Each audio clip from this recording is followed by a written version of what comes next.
আমি ছোটবেলায় খুব চঞ্চল প্রকৃতির ছিলাম। স্কুলে সব সময় গান নাচ এগুলা কন্টিনিউ আমি করতাম। এভাবেই আমার দিন চলতে শুরু করে, বড় হতে থাকি। বাবা ছিল না, বাবা আমার 91-এ আমার বাবা মারা যায় ছোটবেলাতেই।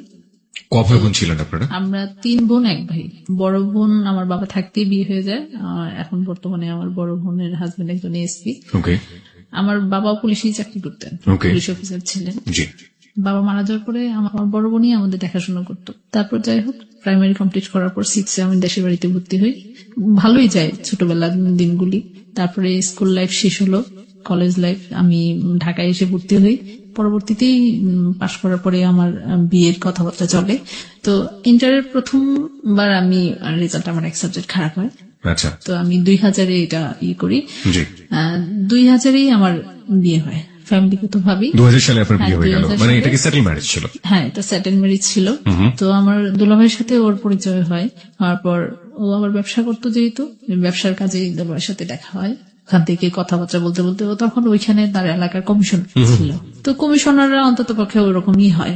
দুলাভাইয়েরও ধারণা, সে কথাবার্তা বলে তার কাছে ভালো লাগছে। তো সে ভাবলো যে আমার একটা শালী আছে, ঠিক আছে চলো একবার দেখে আসেন। যে মানে এই ফার্স্টে আমাকে জীবনে কেউ আমাকে দেখতে আসছে। পরে তো দেখে তারা পছন্দ করলো ওখানে। পরে আস্তে আস্তে স্টেপ বাই স্টেপ পার হয়ে ওখানে আমাদের বিয়ে শাদী হলো। তো আমার 2001-এ আমার ফার্স্ট বেবিটা হয়, আমার ছেলে। 2000 সালে বিয়ে হয়ে গেল, 2001-এ বেবিটা হয়ে গেল। আগস্টে বিয়েটা হয়েছে খুব তাড়াহুড়ার মধ্যে। দেখেছে 1 সপ্তাহের ভিতরে। তাদের মানে ওই ছেলের পছন্দ হয়, যার জন্য আর কোনো কিছু দেখার সুযোগ দেয় নাই। মানে আমার বাবা তো নাই, গার্জেন হিসাবে দুলাভাই তখন ওই সময়তেই মিশনে যাবে। তো উনিও আর সময় পায় নাই। আমার ভাইয়াকে বললো যে তুমি যে একটু দেখাশোনা করে আসো। তার মধ্যে ভাইয়ার ছিল মাস্টার্স পরীক্ষা। মানে আমাদের ফ্যামিলিতে গার্জেনের সংখ্যাটা ছিল খুব কমই, ঠিক আছে।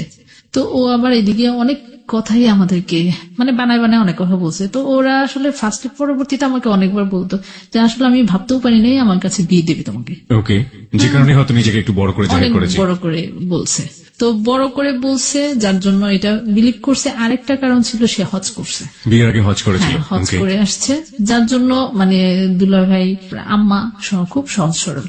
তো উনি এই কথাটা শুনে বলে যে না, একটু জামাই পেয়েছি, ছেলেটা ভালো, অন্তত মিথ্যে কথা তো তার মুখ দিয়ে আসবে না।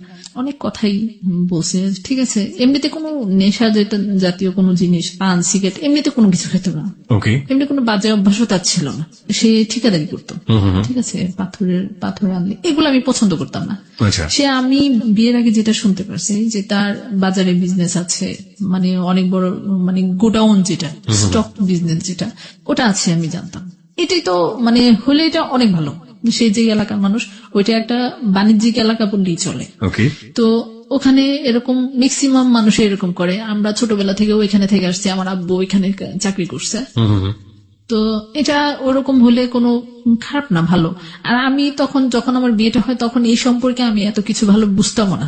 আপনি যেটা বললেন যে পাথর আনতো বা ইট বালি নিয়ে কাজ করতো, সে এই কাজটা তো আলটিমেটলি সে আগেও করতো, কিন্তু আপনাকে বলেছে সে অন্য কিছু করে। তো আপনি যখন গিয়ে তার বাস্তবটা দেখলেন যে আসলে সেটা না, সে যেটা বলেছে, তখন আপনার এগুলো ভালো লাগতো না? তখনই আমার ভালো লাগতো না। আর সে আমাদের এত তাড়াতাড়ি মানে কনসেপ্ট করা বা বাচ্চা কাচ্চা নেওয়ার কোনো ইয়ে ছিল না। কিন্তু সে ওই যে তার একটা ধারণা ছিল আসলে মনে হয় না বিয়ে দিবে, এমনিতেই বলতে থাকি যা বলার। কিন্তু যখন দেখছে বিয়ে দিয়ে ফেলছে, এখন এটাতে যদি কোনো কিছু না হয় তাহলে যদি আবার সে চলে যায়, তো তার ফ্যামিলি যদি তাকে নিয়ে যায়, দ্রুত বাচ্চাটা নিয়ে নিয়েছে। সে এটা ইয়ে করছে। তো প্রথম, তারপরে যখন আমি আস্তে আস্তে এটা ফিল করতে থাকি, আমার ফ্যামিলির মানুষ, আমার বড়াপা অ্যাকচুয়ালি মন থেকে এটা পছন্দও করছিল না, কিন্তু একমাত্র দুলাভাইয়ের ইয়েতে বলে যে না, আমার কাছে ভালো লাগছে, সে এখনো যুগে এরকম ভালো ছেলে পাওয়া যায় না। এই সেই বিয়ের সময় সে চাচা শ্বশুরের বাসায় নিয়ে ওদেরকে দেখাইছে, ওরা ওখানেই বসছে, ওখানে খাওয়া দাওয়া করছে, যার জন্য ওরা ভাবছে যে ওইটাই তাদের বাড়িটাই। আমাকে বিয়ে করার পরে অরিজিনাল তার বাড়িতে নিয়ে গেল। তার ঘরে নিয়ে যাওয়ার পরে তার ঘর টোর দেখে সবকিছু দেখে তো আমি পুরা মানে ওখানে একবারে স্ট্যাচু হয়ে গেলাম। এটা কি? তো সকালবেলা উঠে যখন তাদের পিছনে যাই, বাড়ি টাড়ি ভালো করে দেখি, আমি তো পুরা কোনো কিছু বলতে পারি, মানে ওখানে এটা কি হলো, এটা কি হলো। তা আমার সাথে আমার এক কাজিন গেছে, তো আমাকে সে বলতেছে তুই কি খুশি? তা আমি বললাম কি আসলে আমার ভাগ্যটাই মনে এরকম ছিল। আমি কি করব, ভাবা নাই, যেহেতু বিয়ে হয়ে গেছে এখন তো মানে তখন এই জিনিসগুলাই মনে হতো কি যে হয়তো আমার ভাগ্যই এরকম ছিল। তাই তার মানে আপনার দুলাভাই ওয়েল ইনফর্ম যেটাকে বলে, একদম খুব ভালো করে জানা, ওরকম না ছিলেন না না? না না না, ও সম্পর্কে ওরকম ভালো করে জানার কোনো স্কোপ তার ছিল না। দুটো ফল্ট আমরা এখানে খুঁজে পেয়েছি প্রিয় শ্রোতা। একটা হচ্ছে যে পরিবারে কন্যাদান হচ্ছে, সেই পরিবার সম্পর্কে ডিটেল না জানা এক, আর 2 নম্বর হচ্ছে যে যিনি বিয়ে করছেন তিনি তার স্ত্রীর কাছে বা স্ত্রীর পরিবারের কাছে নিজের সম্পর্কে গোপন করে শুধুমাত্র আমাদের লুবনাকে পাওয়ার জন্য বিয়েটা করছেন। এতটুকু মোটামুটি আমরা এই স্টেজে পরিষ্কার। হ্যাঁ, তারপর ব্যাপারগুলি এভাবেই যায়, সবকিছুই কেমন এলোমেলো, একবারে পুরা এলোমেলো, মানে কোনো কথায় কোনো কিছু মিল পাইনি আমি। তো আমি আর এর মধ্যে কোনো কিছু তাকে আর কিছু বলি নাই, তো আমার কাজিনকে বলিনি। তো বাসায় যাওয়ার পরে বললো কি যে কেমন দেখলি, কি হলো। তো একটা কথা সত্য কি, আমার শ্বশুর বাড়ির মানুষগুলো খুব ভালো ছিল, যেমন আমার শাশুড়ি, আমার নননাস খুবই ভালো, অনেক ভালো। তো আমি বলতাম যে মানুষগুলো ভালো, কিন্তু সে ওর কথা জিজ্ঞেস করলো যখন, তখন আমি বললাম তার কথা তো তার সাথে না থাকলে তার বোঝা যাবে না, এখন হুট করে একটা মানুষ সম্পর্কে কিভাবে বলবো। আর যতটুকু জানো তোমাদের সাথে যতটুকু কথা হয়েছে আমার সাথে তো এরকম ভাবে কথা হয়নি, যার জন্য আমি আর এই ব্যাপারে কোনো কিছু বলিনি। তো বললো যে ঠিক আছে, তবে আর একটু দেখে শুনে চিন্তা ভাবনা করে কিন্তু বাচ্চা কাচ্চা নিস। তো এটা ইয়ে করো, কিন্তু তার তো টার্গেট ছিল যেভাবেই হোক, হ্যাঁ এখানে আটকে ফেলতে হবে। তো আমাদের ফার্স্ট বেবি হয়ে যায়। বিয়ে করলেন 2000-এ, 2001-এ 1 বছরের মধ্যে বেবিটা হয়ে গেল। আলটিমেটলি আপনার জায়গা থেকে আপনার হাজবেন্ডকে কোনো কিছু বলার ছিল কিনা, নাকি ইভেন্চুয়ালি হয়ে গেছে? তাকে প্রথম নিষেধই করা হয়েছিল, যে মানে আপনি আপনার জায়গা থেকে নিষেধ করেছিলেন? হ্যাঁ, যে এখন এত তাড়াতাড়ি। পড়াশোনা কি বন্ধ হয়ে গেল আপনার? হ্যাঁ, তখন পড়াশোনা সে আর ও কি বলে দিল যে পড়াশোনা করার কোনো দরকার নেই? কিসের জন্য কোনো পড়াশোনা করার দরকার নেই। এটা কে বললো? এটা আমার হাজবেন্ড বললো। এবং আপনি মেনে নিলেন সেটা মানতে হলো, কারণ ওখান থেকে কলেজে ভর্তি হওয়া বা সে ওরকম দেবে না, যেহেতু আমি ঢাকায় পড়ছি, এখানে তার আসতে দেবে না। তো আমি ভাবলাম যে বিয়ে হয়ে গেছে, সাংসারিক জীবনই বেছে নিলাম। মানে এই জায়গাটা থেকে আপনার নিজের একটা মেন্টালিটি ছিল, ওকে বিয়ে হয়ে গেছে তো তার মানে দরকার নেই। হ্যাঁ, ফ্যামিলিটা বাবা মারা যাওয়ার পরে সবকিছুই চেঞ্জ হয়ে যায়, যে কোনো রকম যেভাবেই হোক না কোনো বিয়েটা হয়ে যাওয়াটাই। হ্যাঁ, আর একটু স্বাভাবিক, আমি তখন দেখাশোনা একটু ভালোই ছিলাম, যার জন্য মানে পারিপার্শ্বিক অবস্থাটাও তত একটা ভালো ছিল না। মানে আলটিমেটলি ছেলেরা অনেক ডিস্টার্ব করতো, অনেক ডিস্টার্ব করতো, যার জন্য পরে ভাবলাম যে থাক, সংসারে একটা বিয়ে শাদী হয়ে গেলে হয়তো অন্তত এই জিনিসগুলা থেকে আর মুক্তি পাবো। রাইট। প্রিয় শ্রোতা, বেশ কয়েকটি জিনিস এখানে খুবই গুরুত্বপূর্ণ। একটা হচ্ছে যে মেয়েদের, প্রত্যেকটা মেয়ে এবং প্রত্যেকটা ছেলের মনেই সংসার নিয়ে অনেক সুন্দর একটা স্বপ্ন থাকে। আমরা লুবনার ক্ষেত্রে যেটা দেখতে পাচ্ছি যে এই মেয়েটির যেখানে বিয়ে হলো সেখানে এক ধরনের ধোঁকাবাজি হয়েছে। ধোঁকাবাজি বলতে আমি যেটা বোঝাচ্ছি যে হাজবেন্ড যে ইনফরমেশন গুলো তার ফ্যামিলি এবং তার সম্পর্কে দিয়েছিল সেটা সঠিক ছিল না।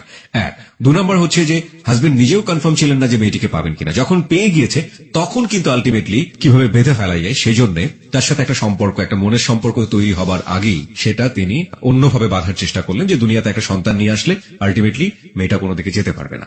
ওকে, তারপর আমি তাকে চাচ্ছিলাম যে ঠিক আছে, তুমি এখন এই বিজনেস আমার ভালো লাগে না, কারণ এটা কারোর কাছে বলা যায় না।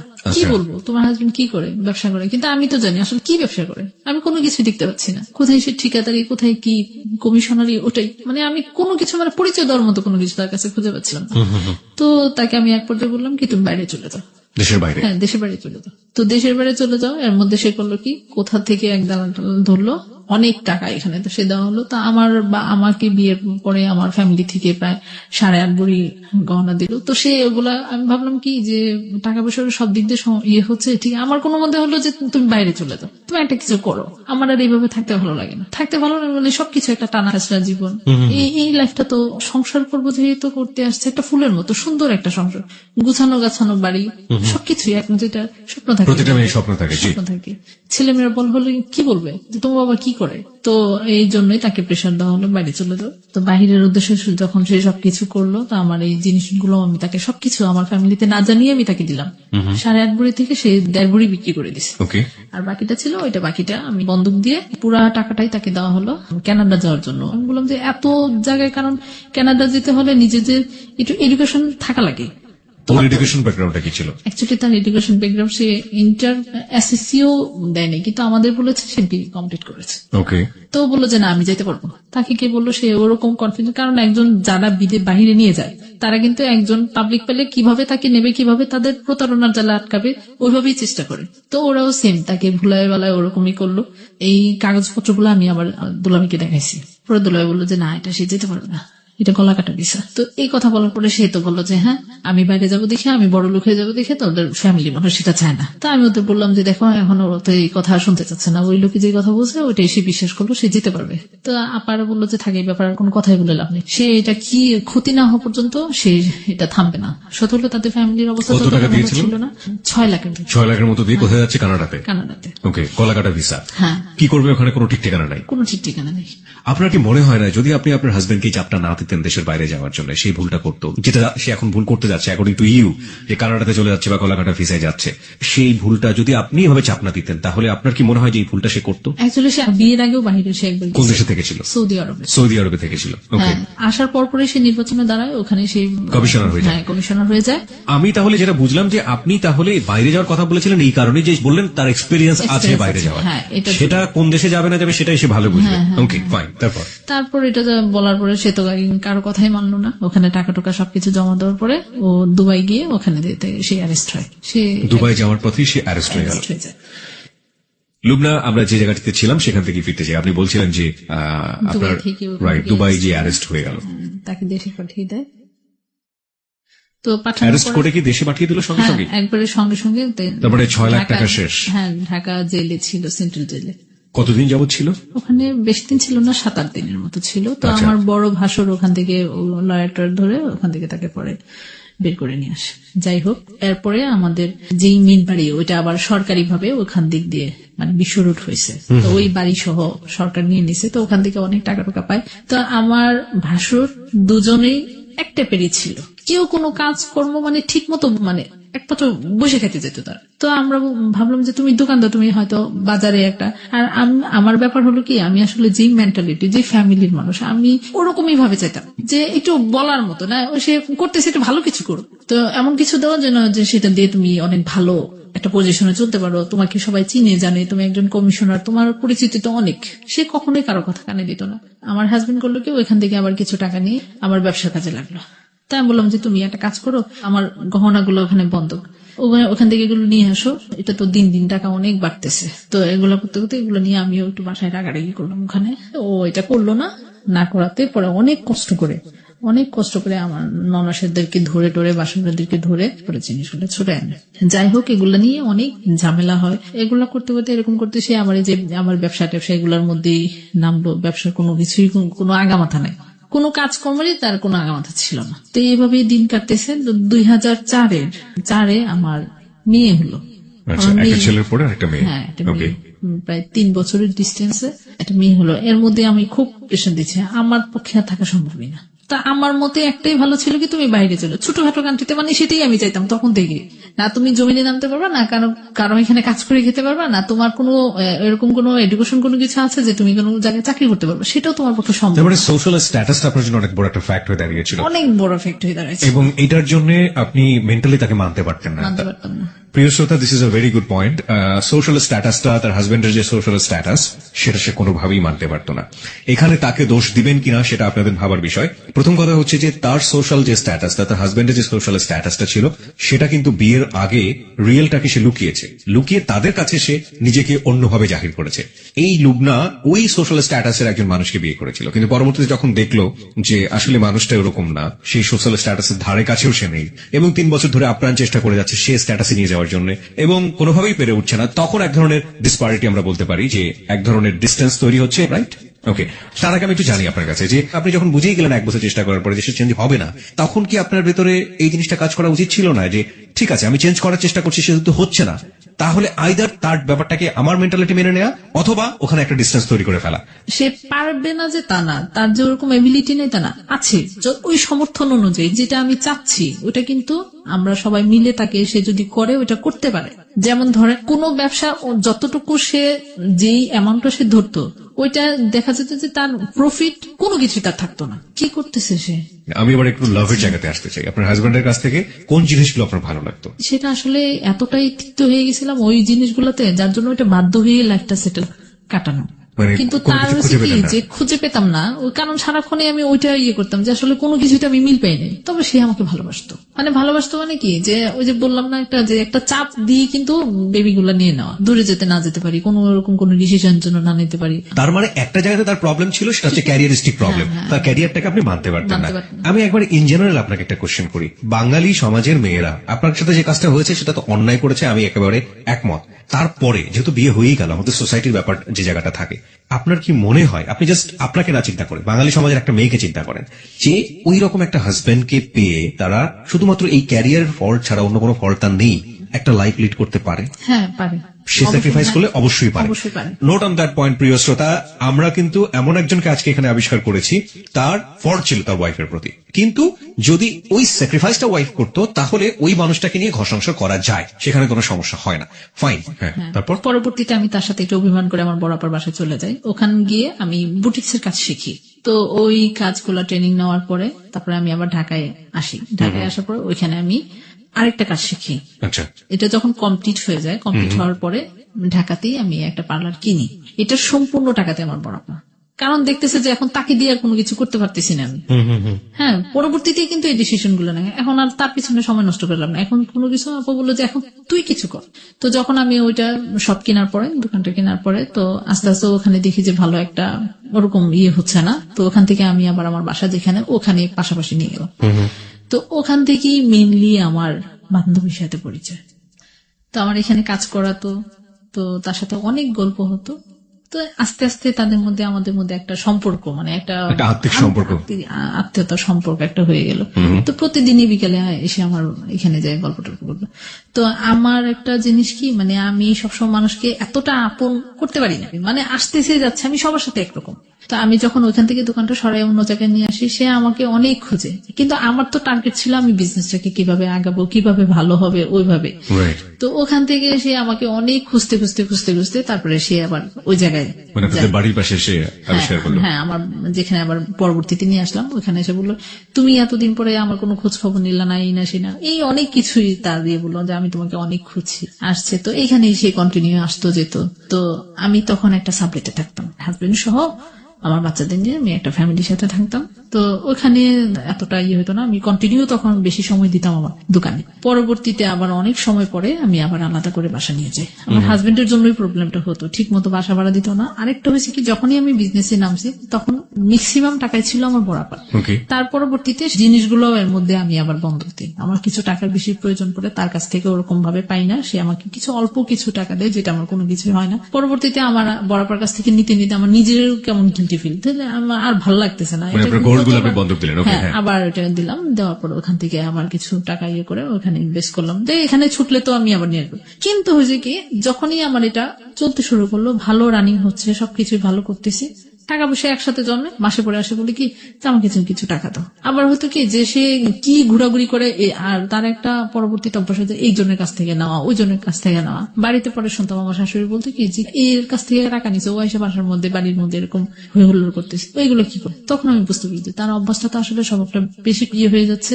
তো এটা পরবর্তীতে আমি স্বীকার করব এটা আমার ভুল, কারণ আমি যদি তখন এটা ঢাকায় নিয়ে এসে যদি আমি আমার শ্বশুরবাড়ি গিয়ে যদি দিতাম, তাহলে এই জিনিসটা যেটা হতো, আমার ভাড়াটারা অতটা প্রেশার পড়তো না, দোকানের এতটা হতো না, আমি ওইখানেই যেটা হতো নিজেদের মধ্যেই আমি এটা কমপ্লিট করতে পারতাম। মানে একটা হেজিটেশনের মধ্যে পড়ে গেছে। তো সে আবার থেকে বাসা ভাড়াটা, তাকে প্রেশার দিতাম, সে বাসা ভাড়াটাই সে জোগাড় করতো, বাসা ভাড়াটা আনতো। কিন্তু আমার দোকানে যে ইনকাম হতো সেটা কয়েকদিন পরে পরে আসতো, আমার কিছু টাকা লাগবে না, যতটুকুই হতো এলাকার মধ্যে ওইটাই এসেছে থাপ মেরে নিয়ে যেত, নিয়ে 2-3 দিন ওধাও। তা আমি আবার রানিং যেটা হতো প্রতিদিনের ওইটা দিয়ে নিজের ছেলে মেয়ে নিয়ে নিজে নিয়ে বাসায় চলতে রাখলাম। এই ভাড়া টাড়া এগুলো নিয়ে, মানে সবকিছু নিয়ে একটা বিতৃষ্ণার মধ্যে পড়ে গেছি। তো তার মধ্যে আমার বান্ধবীর সাথে পরিচয় হলো, আমি তো বললামই আগে। তো ও আসলো, আসা যাওয়ার মধ্যে বাসা যখন আমি আবার অন্য বাসা নেই, সেপারেট বাসা নেই, তো ওখানে ওরা প্রতিনিয়ত সে তার ফ্যামিলি নিয়ে আসে, একটা পারিবারিক সম্পর্ক হয়ে গেছে আমার পরিবারের মধ্যে। আপনার বান্ধবীর নামটা একটু বলবেন? লতা। ওকে, লতার সাথে আপনার একটা ফ্যামিলিগত সম্পর্ক হয়ে গেল। হ্যাঁ, তারপর খুব ভালো সম্পর্ক, মানে সে যে কোনো একটা জিনিস করলো, আমি একটা কোনো কিছু রান্না করলাম, এই তুমি চলে আসো। তো এর মধ্যে ব্যাপার হলো কি, একদিন তার হাজবেন্ডের সাথে তার সম্পর্কটা তত ভালো ছিল না, এটা অনেক আগে থেকে। ঠিক আছে, আপনার সাথে শেয়ার করতো? হ্যাঁ, এটা সে আমার সাথে আসলেই বলতো, আমার হাজবেন্ডের সঙ্গে কথা স্বাভাবিক স্বাভাবিক, দুই বান্ধবী হয়ে গেছি, এখন তো আমার হাজবেন্ডের কথা মানে কথা বলতে কিন্তু তার ভালো লাগতেছে না, এই যে এরকম আপনার হাজবেন্ডের কথা তাকে বলতেন, তার হাজবেন্ডের কথা আপনাকে আমাকে বলতো। বলতো। ওকে, আপনাকে কি বলতো এমনিতেই? হ্যাঁ, যে ও কেমন মানুষ, কোনো খোঁজ খবর নেয় না, বাসা থেকে খালি নাকি মেয়েদের নিয়ে ঘুরতো। ওর হাজবেন্ড খালি মেয়েদেরকে নিয়ে ঘুরতো। ওর হাজবেন্ড কি করতো? ওনার আবার ভালো, উনি আবার বিজনেস করতো, আচ্ছা, সিকিউরিটি গার্ডের। সিকিউরিটি গার্ডের বিজনেস করতো। Security guard business ওকে, মানে এটা আপনার জায়গা থেকে এটা ভালো বিজনেস, মানে এটা প্রেস্টিজিয়াস কিছু একটা, রাইট? আপনার জায়গা থেকে আপনি এভাবে ফিল করেন? আমি এভাবে মানে সে এটাই অনেক বছর যাবত করতেছে, এটা মোটামুটি একটা ভালো একটা পজিশনে চলে আসছে, চলে এসছে। ওকে ওকে। তো সিকিউরিটি বিজনেস করতো। এবং তার ওয়াইফের জায়গাটা থেকে তো তার হাজবেন্ড নিয়ে যে প্রবলেমটা ছিল সেটা হচ্ছে বিভিন্ন মেয়েদেরকে নিয়ে সে ঘোরাফেরা করে। সে বলতো এটা। আর অন্য কোনো প্রবলেম? আর অন্য কোনো প্রবলেম কি, সে অতটা মানে সে আমাকে এত বেশি বলতো না, ঠিক আছে, হ্যাঁ এতটুকুই। ওকে, যাই হোক, পরবর্তীতে আমি এতটাও বেশি একটা পাত্তা দিতাম না, কারণ আমি আমার সংসার নিয়ে খুব ব্যতিব্যস্তর মধ্যে থাকতাম, কিভাবে কি করা যায়, কিভাবে এটা আগানো যায়, কিভাবে মানে ব্যবসাটাকে ইয়ে করা যায়। তো একদিন হলো কি, ও আমাকে বুটিক্স এর একটা শোরুমে, ও অনেক পরিচিত লোক ছিল তার, তো সে বিপ্লব নাম ওই লোকের, ওনার আবার ফ্যাশন হাউস, মানে বাচ্চাদের গার্মেন্টস এর মতো আর কি।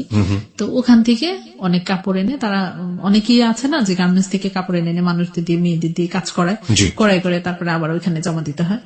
তো এরকম সে আমাকে নিয়ে গেল যে চলো, আমিও বাসায় একা একা বসে থাকি, তোমারও বিজনেসটা এখন পর্যন্ত ওরকম ইয়ে হচ্ছে না, চলো আমরা ওখানে যাই, যে আমার পরিচিত আছে, ওখান থেকে বললি আমরা কিছু ইয়ে পাবো। তো ও বললো কি আচ্ছা ঠিক, তার কিন্তু কোনো কিছুর অভাব ছিল না।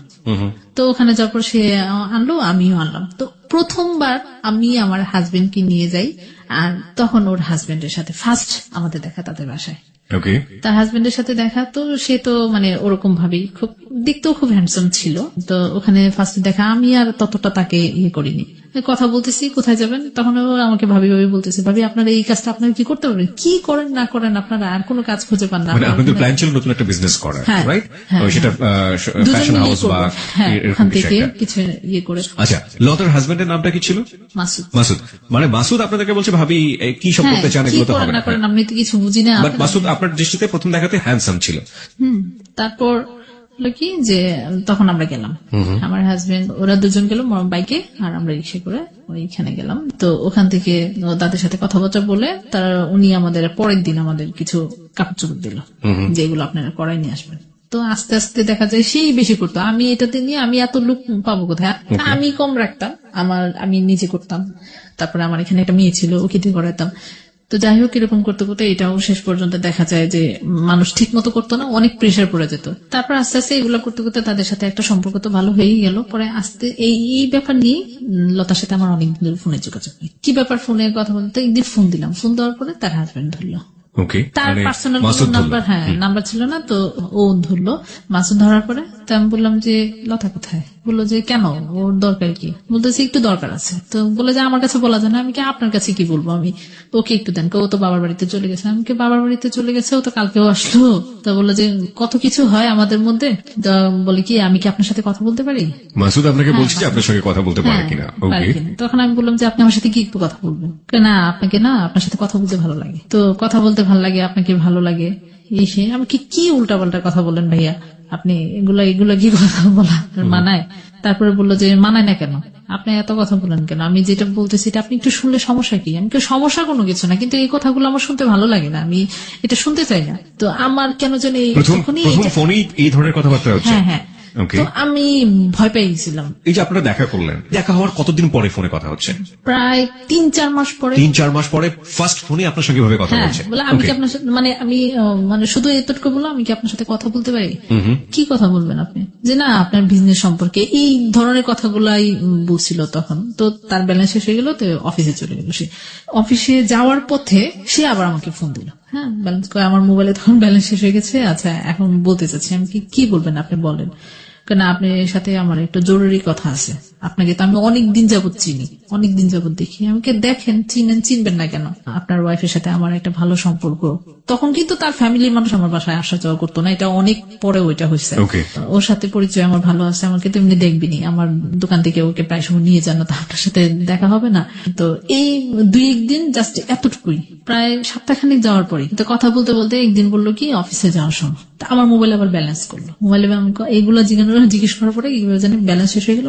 ব্যালেন্স করে তারপর বললো কি যে এই ফার্স্ট তার কাছ থেকে কখনোই আমি মানে কোনো জিনিস, আমার এই জিনিসটা খুব খারাপ লাগতো, কারোর কাছ থেকে কোনো কিছু নেওয়াটা সবচেয়ে বেশি খারাপ লাগে এগুলো। তো উনি যখন এটা করলো আমার খুব রাগ হলো যে আপনি এটা করলেন কেন, আমি কি আপনাকে বলছি কি না আপনার ব্যালেন্স শেষ হয়ে গেছে, আমার সাথে কথা বলে এই জন্য দিলাম। আমি বললাম যে আপনি যদি আমার সাথে কথা বলতে চান এটা আপনি কখনো করবেন না। আপনি অনেক প্রেস্টিজিয়াস আপনার জায়গাতে, এটা আমরা বুঝতে পারছি আপনার কথা, কিন্তু একটা প্রশ্ন এসেই যায় যে আপনি যদি কারো কাছে বিজনেসের কথা জিজ্ঞেস করেন সেটার জন্য 2 মিনিট সময় লাগে, 3 মিনিট সময় লাগে, কিন্তু কথা বলতে বলতে গিয়ে আপনাদের ব্যালেন্স শেষ হয়ে যাচ্ছে এবং সে আপনাকে ফ্লেক্সিলোড করে দিচ্ছে। নিশ্চয়ই এটা প্রথম দিনই দেয়নি, কয়েকদিন পরে দিয়েছে। অনেকদিন পরে। তো এই সময়টাতে আপনারা কি ধরনের কথা বলেন? এই যে আপনার বিজনেস কেমন চলতেছে, ওটা যে করতেছে, এগুলো কোনো কথা হলো, এগুলো কোনো কাজ হলো, এটা কি করেন, এটা না করে অন্য কিছু করতে পারেন না, যেটা করতেছেন ওইটাই ভালো করে করেন, ওইটাই মনোযোগ দিয়ে করেন। যাই হোক, তো কয়েকদিন যাওয়ার পরে উনি আমাকে সরাসরি বলে যে আপনাকে না আমার খুব ভালো লাগে। আমাকে মানুষ তো কেউ তো ভালো লাগতেই পারে, তো না আমি ওইভাবে না, আপনাকে আমার অনেক ভালো লাগে। তো তখনই আমাকে সে প্রপোজ করে। প্রপোজ একটা সরাসরি বলে। কি প্রপোজ করে আপনাকে? সরাসরি বলে আই লাভ ইউ। মানে উনি এই কথাটা বলার পরে আমি কেমন একটু শর্ট খেয়ে যাই, আসলে এটা কি ব্যাপারটা। তখন আমি একটা জিনিস কি মানে লতা যে আমাকে বলতো যে তার হাজবেন্ড বিভিন্ন মেয়েদের নিয়ে ঘোরাঘুরি করতো, সেইটা ধরার জন্য, সেটা বোঝার জন্য তার এই কথাটার সাথে সাথে তো কোনো রিয়েক্ট করি না, পরবর্তীতে পরে অনেক পরে তখন আমি এটা অ্যাকসেপ্ট করি, তাকে শুধু একমাত্র বোঝার জন্য। আসলে কি সে এরকম টাইপের মানুষ, কিন্তু তার সাথে কোনো সম্পর্ক করার মতন, মানে আপনি টেস্ট করতে চাচ্ছিলেন। করতে চান। তার আগে আমি আপনাকে কিছু কোশ্চেন করতে চাই। প্রথম কথা হচ্ছে যে আপনার হাজবেন্ড কি আপনাকে এই লাভ ইউ বা থাকে না অনেক রোমান্টিক হয়, আপনার হাজবেন্ডরা কখনো লাভ ইউ বলা বা ওই জাতীয় একটা রোমান্টিসিজমের মধ্যে নিজেকে নেয়া, এগুলো কখনো করতো? এই জিনিসটাই আমি তার কাছে মিস করতাম, কারণ যে বয়সটাতে আমার বিয়ে হয়েছে ওইটা তো মানে ওরকম পরিপক্ক ছিল না। ডিফারেন্সটা কত ছিল, কত বছরের ডিফারেন্স ছিল আপনাদের মধ্যে? তার সাথে আমার প্রায় 12-15 বছরের ডিস্টেন্স। 12 থেকে 15 বছরের গ্যাপ। প্রিয় শ্রোতা, লুবনার বয়স যখন 18 বছর তখন তার বিয়ে হলো, একেবারেই বলা যেতে পারে যে বিয়ের প্রাথমিক বয়স। এবং এখন ও যেটা বলছে যে রোমান্টিসিজমের জায়গাটাতে আমি হাজবেন্ডকে কখনো পেতাম না। সাইমultaneously লাইফের এই যে জায়গাটি, সেখানে এসে আপনারা বুঝতেই পারছেন যে মোটামুটি ঘটনা আজকে কোন দিকে যাচ্ছে। কিন্তু আমরা বারবারই বলে থাকি যে আসলে ঘটনা জাজ করলেও শেষ পর্যন্ত অপরাধ কোথায় গিয়ে দাঁড়াবে উই কান্ট ইভেন ইমাজিন। তো আমরা সেই জায়গাটায় যেতে চাই।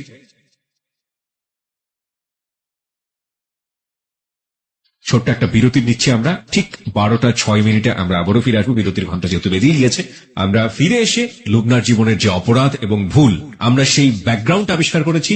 এবার অপরাধ এবং ভুলের মুখোমুখি হব। ওকে লুবনা, ফিরছি আপনার কাছে। আপনি যে জায়গাটিতে ছিলেন যে আপনি এক ধরনের টেস্ট করতে চাইলেন যে আসলেই লতা সত্য বলেছিল কিনা, সেটার জন্য আপনি এগ্রি করে নিলেন যে okay I love you too, right? হ্যাঁ, তারপর অনেকদিন পরে হয়েছিল। যাই হোক, আমার কাছ থেকে এটা অনেকদিন পরে ফিডব্যাক করি। জি। তো এভাবেই আমাদের দিন চলতে থাকে, কথা বলতে থাকি, ছেলে মেয়েদের নিয়ে কথা হয়। আর ও তখন বেশি বেশি লতাকে আমার দোকানে মানে পাঠাতো, মানে আসলেই সে নিয়ে যেতে পারবে, নিয়ে যাওয়ার ছিল আমাকে দেখে যেতে পারবে। ওকে। হ্যাঁ, তো আমাকে অনেক প্রপোজ করতো, মানে বাইরে যাওয়ার জন্য, চলো বেড়াই আসি, ঘুরে আসি। সে আবার লতার কাছ থেকে আমার ফ্যামিলি ব্যাকগ্রাউন্ডটা জানলো যে আমার হাজবেন্ড কিরকম এই সে। তো আমি যেহেতু ওর কাছে সবকিছু বলতাম, তো ও যখন ওদের স্বাভাবিক সে এত কষ্টে থাকে, সে এরকম করে, এটা স্বাভাবিক আমাদের। হ্যাঁ, জেনে গিয়েছিল। জেনে যাওয়ার পরে এক তো আমাকে তার ভালো লাগে, তারপরে আবার সেই জিনিসগুলো জানতে পারলো, তো এর মধ্যে সে আমার প্রতি আরো বেশি দুর্বল হয়ে গেল। তো সে আমাকে বলার পরে অনেকদিন পরে আমি তাকে টেস্ট করানোর জন্য, তো আস্তে আস্তে তার সাথে কথা বলতে বলতে আমিও একসময় বললাম। তো ও আসতো, দেখতাম, মানে আমি প্রথম আগে তো যেতাম যে বান্ধবীর হাজবেন্ড, সালাম দিতাম, কথা বলতাম। তো ও আসলেই সালাম দিত, কথা বলতে কি ওর ব্যাপার, মানে তখন সেই থাকতো ওর সাথে, তো ভালোভাবে কথা বলতাম। পরবর্তীতে যখন আমি এটা বললাম, বলার পরে আমার ভয় লাগতো তার সামনে যেতে, মানে কেমন আনইজি ফিল করতাম, মানে খুব লজ্জাও লাগতো যে যাওয়াটা। যাই হোক, তো এইভাবে করতে করতে তো একদিন ফোনে বললাম যে কি ব্যাপার, আমি তো ওকে আনতে যাই, এটা তো তোমাকে দেখার জন্য। আমি বললাম যে দেখার জন্য, দেখা তো হবেই, দেখতেছেন না? আমিও তখন আপনি করে বলতাম, দেখতেছেন না? যাই হোক, এভাবে করতে করতে করতে করতে আমাদের কথা বলতে বলতে অনেক সময় কেটে যায়, প্রায় 1 বছরের মতো। শুধু কথাই বলেছেন? হ্যাঁ, কথা। আচ্ছা, এই কথাগুলো বলতেন কখন? রাতের বেলাতে বলার সুযোগ ছিল না, কারণ হাজবেন্ড ছিল পাশে। যখন দোকানে থাকতাম, দোকানের সময়টাতে বলতেন? অফিসে থাকতো, ওকে, তখন ফোন করতাম। দিনের বেলাতে? হ্যাঁ, দিনের বেলাতে। ওকে, আবার লতা সেই সময় কাজ করতেন, বাসায় যেতেন? হ্যাঁ, বান্ধবী। মানে হ্যাঁ, 1 বছরের মধ্যে তাদের ফ্যামিলি ভাবে সম্পর্কটা এমন ভাবে হয়েছে, মানে নিজেদের রক্তের সম্পর্ক মনে হয় নিজেদের আত্মীয়তার মধ্যে। এর মধ্যে লতা আপনাকে কোনো সন্দেহ করে না? না, সে কখনোই আমাকে কোনো ব্যাপারে মানে সন্দেহ করতো না। এই যে একসাথে কথা বলতেছি, অনেক সময় দেখা যায় না যে ভালোবাসি আমরা একজন আরেকজনকে, এই যে কথা বলতেছি অনেক সময় সে আমাকে একটা মানে আদরের ভঙ্গিতে একটা কথা বললো, কি গো তুমি কি, মানে একটু আদরের ভঙ্গিতে কথা বললো, তো তখন লতা নাই, ও তো মানে বিশ্বাস করে বিলিভ করে ওই যে আমরা ড্রয়িং রুমে বসে আছি টিভি দেখতেছি, যখন তাদের বাসায় গেলাম, বাসায় যাওয়া আসা শুরু হলো, ও যখন চলে যেত তখন ও এসে আমার হাতটা ধরতো বা কথা বলতো, এরকম মানে কথা বলতাম একজনের মানে ওরকম ভাবেই কথা বলতো। মানে লতা পাশের রুমে থাকা অবস্থায় এই কাজটা হতো? হ্যাঁ, তো ওরকম ভাবে কোনো ওরকম খারাপ কোনো কথা ওর তখন আমাদের মধ্যে হতো না, ওরকম ভাবে ইয়ে করতো না। আপনি যেটা বলছিলেন যে আপনি প্রথমে টেস্ট করার জন্য আপনি এগ্রি করে ফেললেন যে ঠিক আছে আমিও লাভ করি, কিন্তু 1 বছরের সম্পর্কের কথা বলছেন এক আপনি, বছরের তার মানে কি আপনি প্রেমে পড়ে গিয়েছেন? টার্গেটটা ওরকমই তখনও কিন্তু ওরকমই ছিল 1 বছর ধরে এরকম? হ্যাঁ, আমার টার্গেটটা আসলে আমি ওইরকম ভাবে একটু স্ট্রংলি মোটামুটি মানে একটু স্ট্রং ছিলাম। আর আরেকটা ব্যাপার হচ্ছে কি, যেহেতু আমি মেরিড পার্সন, আমার বাচ্চা আছে, হাজবেন্ড আছে, এগুলো নিয়ে কথা সবসময় এই মাথায় থাকতো এটা যে আমি একটু কনফিউশন থেকে আমাদের শ্রোতাদেরকে দূরে নিয়ে আসতে চাই। প্রত্যেকটা সম্পর্কের একটা গোল থাকে। আপনারা দুজন যখন কথাবার্তা বলতেন পরস্পরের প্রতি, আপনাদের সম্পর্কের লক্ষ্যটা কি ছিল? মানুষ টেস্ট করে আপনার লাভটা কি হবে? একটা যেটা যে তার ওয়াইফ তো তাকে আপনার চেয়ে অনেক ভালো জানে, সেটা আপনার বিলিভ টেস্ট করার কোনো দরকারও নাই। ইনফ্যাক্ট এই জিনিসটা আপনি করছেন, লাভটা কি হচ্ছে? আস্তে আস্তে দেখতে দেখতে তার অ্যাটিটিউড গুলা, তার কথাবার্তা গুলা, তার সে যে কাজ করতেছে, এগুলা দেখতে দেখতে আমার নিজের কাছেই মনে হয় যে আমি নিজের থেকেই তাকে টেস্ট করবো, কি আমি নিজেই তার প্রেমে পড়ে গেছি। ওকে, নিজে আপনি তার প্রেমে পড়ে গেলেন এবং সেটা বছর খানেকের মধ্যেই। হ্যাঁ। আচ্ছা, কিন্তু প্রেমে পড়ার আগে আপনি তো আপনার লিমিটেশন গুলো জানতেন যে আপনার একটা সংসার আছে, আপনার হাজবেন্ড আছে, আপনার বাচ্চা আছে দুটো, এবং তারও তো সংসার আছে। দুজনেই আপনার সম্পর্কে খুব ভালো জানতেন, কিন্তু আপনারা কি চাইতেন? মানে কথা বলতে ভালো লাগতেছে, ভালোবাসতেছি, যা ভালো লাগছে আপনারা সেটা করে যাচ্ছেন। হ্যাঁ, সেটাই কথা বলতে যাচ্ছি, মানে করে যাচ্ছি, ঠিক আছে। Okay. হয়তো আমি আমার হাজবেন্ডকে নিয়ে কখনো বেড়াতে যেতে পারতাম, সে কোথাও মানে 6-7 বছর ঢাকা থেকেছি, কোথাও নিয়ে যায় না, ছেলে মেয়েদের নিয়ে চলো একটু বেড়াতে যায়, এই জিনিসগুলো তার মধ্যে ছিল না। ওকে, ঠিক আছে। তো মাঝে মধ্যে ও যখন বলতো যে আজকে ফ্রি আছো, চলো একটু বেড়াতে যাই, ও বলতো? হ্যাঁ। তো আমিও আচ্ছা, আপনি কি কখনো জিজ্ঞেস করেছেন তুমি তোমার ওয়াইফ কিনে বেড়াতে নিয়ে যাও কিনা? আমার ভালো লাগে না। ও বলতো ভালো লাগে না। হ্যাঁ। তো ভেরি ভেরি ইম্পর্টেন্ট পয়েন্ট প্রিয় শ্রোতা, সেটা হচ্ছে যে ওনার কিন্তু বেড়ানোর অভ্যাসটা মনের মধ্যে আছে, এবং সেটা আলটিমেটলি নিজের ওয়াইফের সাথে উনি প্র্যাকটিস করছেন না। কেন করছেন না সেটা অন্যরকম একটা ব্যাখ্যা থাকতে পারে। আচ্ছা, আপনার হাজবেন্ড যদি আপনাকে বেড়াতে নিয়ে যেত, বা আপনার হাজবেন্ড যদি আপনাকে ওই যে খুব রোমান্টিক একটা মোমেন্টে বলতো আমি তোমাকে অনেক ভালোবাসি, তাহলে কি এই মানুষটার আপনার জীবনে কোনো প্রয়োজন থাকতো? কোনো ঘটনাই ঘটতো না তখন, কোনো ঘটনাই ঘটতো না। ওরকম একটা প্রত্যেকটা মেয়ের জীবনে যেরকম চায়, হয়তো সম্পূর্ণ না, কিছুটা হলো। আর সবচেয়ে বড় কথা হলো কি, আমাদের যুগে মেয়েরা আমরা চাই যেটা, যে আমার হাজবেন্ডের টাকা পয়সা থাকবে, মানে ওরকম যেটা আমি চলতে পারি, কারো কাছে যেন হাত পাততে না হয়, ফ্যামিলির কাছে এরকম হাত পাতে কিন্তু কোনো মেয়েই চায় না যে বিয়ের পর আবার ফ্যামিলির কাছে হাত পাতা। তো এগুলাই কিন্তু আমাকে তার কাছ থেকে অনেক দূরে চলে নিয়ে। ওকে, তারপর কি হলো? বেড়াতে নিয়ে যেতে চাই? হ্যাঁ, তারপর বেড়াতে যেতাম, বেড়াতে যেতেন আপনারা বেড়াতে? হ্যাঁ। কিভাবে ম্যানেজ করতেন? আমি ওই যে তখন আমার হাজবেন্ড থাকতো না, কাজে বলতো যে আমি ব্যবসার কাজে, হয়তো দেশে বাড়িতে থাকতো বেশিরভাগ সময়, যেত। আবার আরেকটা জিনিস কি, আমি তাকে আসলে জিজ্ঞেস করতাম না তখন, মানে যখন তার সাথে আমি সম্পর্কে জড়াই যে, তখন হয়তো তার প্রতি আমার এতটা কেয়ার আর কোনো কিছুই ইয়ে লাগতো না, কি করতেছো না করতেছো, কি হইতেছে না হইতেছে। তারপরে তো সে তার একটা সন্দেহ ঢুকে গেলে কি ব্যাপার, সে এখন আগের মতো এরকম না, বাসায় এত হইচই করি না, কোনো কথা নাই, আমি আমার মতো চলতেছি, এটাই তার আরো বেশি ইয়ে লাগলো। তখন আস্তে আস্তে খালি উল্টাপাল্টা কথা বলা শুরু করলো। এই যে মার্কেটে যাচ্ছি, মানে বিজনেসের কাজের জন্য মার্কেটে যাচ্ছি, এই মানে খুব বাজে বাজে কথা। আপনার হাজবেন্ড, আপনারা যেভাবে শুরু করলেন নতুন একটা জীবন বা নতুন একটা থিঙ্কিং, এইখানে আমরা একটু ক্লিয়ার হতে চাই। লাইক আপনি ওর সাথে ঘুরতে যাচ্ছেন, সো ডেঞ্জার, খুবই বিপজ্জনক ব্যাপারটা, তাই না? কোথায় ঘুরতে যেতেন, কিভাবে ঘুরতেন? আমাদের ফার্স্টলি যাওয়া হলো মিরপুর বেড়িবাঁধে। মিরপুর বেড়িবাঁধে, ওকে। মানে খুব সুন্দর একটা লোকেশন। আমি মানে আমার জীবনে কোথাও ঘুরতে যাওয়া মানে এই ফার্স্ট। আমার হাজবেন্ডের সাথে একবার গিয়েছিলাম সিলেটে। ওর কি কোনো বাইক ছিল? হ্যাঁ, ওর বাইকে করে আপনি গেলেন বেড়িবাঁধে। ওর ওয়াইফ তখন কোথায় থাকতো? তার ওয়াইফ বাসায় থাকতো। বাসায় থাকতো, এবং ওয়াইফ জানতো যে ও অফিসে গেছে বা অন্য কোথাও গেছে। আপনার হাজবেন্ড জানতো যে আপনি আপনার বিজনেস নিয়ে ব্যস্ত আছেন? ব্যস্ত আছি। সে ম্যাক্সিমাম সময় তখন সে ঢাকা থাকতো না যখন আমি যেতাম। হ্যাঁ, তখন আমার বাচ্চাদের অনেক সময় করতাম কি, ওর বাসায় বাচ্চাদের, আমার বান্ধবীর বাসায় বাচ্চারা, মানে বান্ধবী বাচ্চা টেক কেয়ার করো, আমরা দুজন ডেটিং করে আসি। তো এরকম বেশি দিন হয় নাই, একবার হয়েছে এরকম। এটা আজকে শুনলে সে প্রচন্ড কষ্ট পাবে আমি জানি। তারপর তার সাথে ঘুরতে যেতাম, ভালো লাগতো, কথা বলতাম, ভালো লাগতো। এভাবেই করতে করতে আমাদের দিন অনেক দিন পার হয়ে যায়। তো এর মধ্যে হলো কি, আমি অসুস্থ হয়ে যাই, আমার জন্ডিস হয়েছিল। একবার হয়েছে ওর সাথে সম্পর্ক না হওয়ার আগে, আমি ফার্স্টলি যখন ঢাকায় আসি তখন, আর তারপরে হয়েছে তার সাথে রিলেশন হওয়ার পরে অনেক পরে হয়। এটা একবারে অনেক কিছু ঘটনার মানে তার সাথে সম্পর্ক রিলেশন অনেক মানে ফিজিক্যালি রিলেশনও তার সাথে মারা হয়ে যায় সময়টাতে। হ্যাঁ ওকে, হয়ে যায়। সেটা করেছে, আমাকে একদিন বললো যে চলো আজকে ইয়েতে যাবো এয়ারপোর্টে, ওকে, এয়ারপোর্টের দিকে ওখানে। তো আমি বললাম যে ওখানে কি, ওখানে সুন্দর লোকেশন আছে, তোমার অনেক ভালো লাগবে। তো আমি তো তাকে প্রচন্ড বিলিভ করি, প্রচন্ড ভালোবাসি। তো ওখানে গেলাম, যাওয়ার পরে প্রচন্ড বৃষ্টি, অনেক বৃষ্টি। তো অনেক বৃষ্টি, বৃষ্টির মধ্যে কোথায় যাব, মানে ভিজে দুজন একবারে কাক হয়ে গেছে, মানে এত বৃষ্টি। তো বললো কি যে এখানে ভালো হোটেল আছে, চলো আমরা একটু রেস্ট নিই। হ্যাঁ রেস্ট তো দুজনের সম্মতিতে, আমাদেরও মানে খুব এমনিতেই তো সম্পর্ক খুব গভীর। তারপরও মানে যে এখন মনে হচ্ছিল, তখনকার মনে হচ্ছিল যে একবার মানে কোনো ইয়েই নেই, মানে তারও কোনো সংসার নেই, আমারও কোনো সংসার, আমরা দুজন দুজনকেই মানে দুজন দুজনের জন্য। হ্যাঁ এইরকমই একটা মনে হচ্ছিল। যাই হোক, ওখানে যাওয়ার পর তো হঠাৎ করে আমাদের মধ্যে একটা, যেহেতু দুজনই এক ভেজা, তারপর সামনাসামনি ভালোবাসার মানুষ, এই এর মধ্যে আমাদের একটা ফিজিক্যাল রিলেশন হয়ে যায়। তারপর আমার খুব গিল্টি ফিল হচ্ছিল তখন, মানে তার চেয়ে খারাপ মনে হয় যে আমার জীবনেও আমি এরকম খারাপ ফিল করিনি কখনো, এত খারাপ লাগছে। তারপর আমি তার সাথে অনেকক্ষণ কথাও বলিনি, তার মানে আমরা দুজন দুজনের সাথে অনেকক্ষণ কথা বলিনি।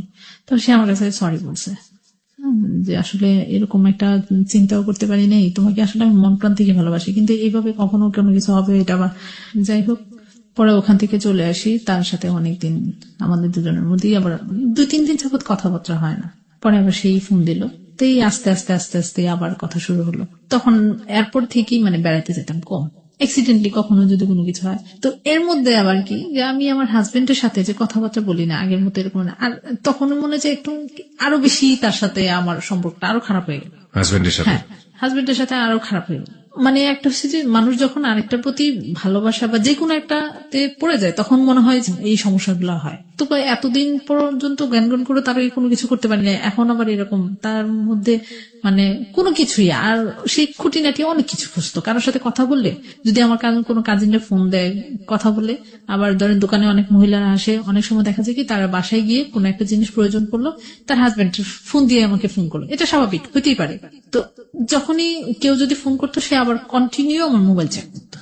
হাজবেন্ড আপনাকে সন্দেহ করা শুরু করলো। হ্যাঁ, যখন আমার ফোন ইউজ করলাম, ফোন নিলাম আমি, তখন থেকে তার এই জিনিসটা মানে খুব ইয়ে হয়েছে যে সন্দেহ করতে, যে মানে তখন তুই তো খাড়ির মধ্যে চলে, তুই কোথায় গেছিলি, ওই যে এখানে গেছিস, ওই যে মার্কেটে যাস। অনেক সময় দেখা যায় যে সে থাকে না, আমাকে মার্কেটে যেতে হয় একাই, কোনো কিছু প্রয়োজন পড়লো, গিয়ে পুরুষ মানুষের সাথে গেছলে এই করতে, বাজে বাজে কথা বলতো, ঝগড়াঝাটি হতো, হ্যাঁ গায়ে হাত তুলতো, গায়ে হাত দিত। কি সেই কন্টিনিউ তার একটা অভ্যাস ছিল কি, একটা থাপ্পড় দেবে, মানে থাপ্পড়টাতে লাগতো অনেক, মানে এমন ভাবে গায়েগুলো হাত দিত, কিন্তু এগুলা কারোরে দেখানোর মতো না, বোঝানোর মতো না, কিন্তু আমি খুব মানে ব্যথা পেতাম, বলতাম যে অনেক সময় কান্নাও করতাম। আমি কি এইভাবে মানুষকে বাচ্চাদের সামনে কখনো এরকম করেছে? হ্যাঁ, বাচ্চাদের সামনে এগুলো করতো, নিজের বাচ্চাদের সামনে কিভাবে কথা বলতে হয় সেটাই সে জানে না। এই যে ব্যাপারটা, যেটা আপনাদের মধ্যে সম্পর্ক ধীরে ধীরে ধীরে ধীরে হাতাহাতির পর্যায়ে চলে আসছে, এই সময়টাতে তো মাসুদ আপনার জীবনে একেবারে ওতপ্রোতভাবে জড়িয়ে গেছে।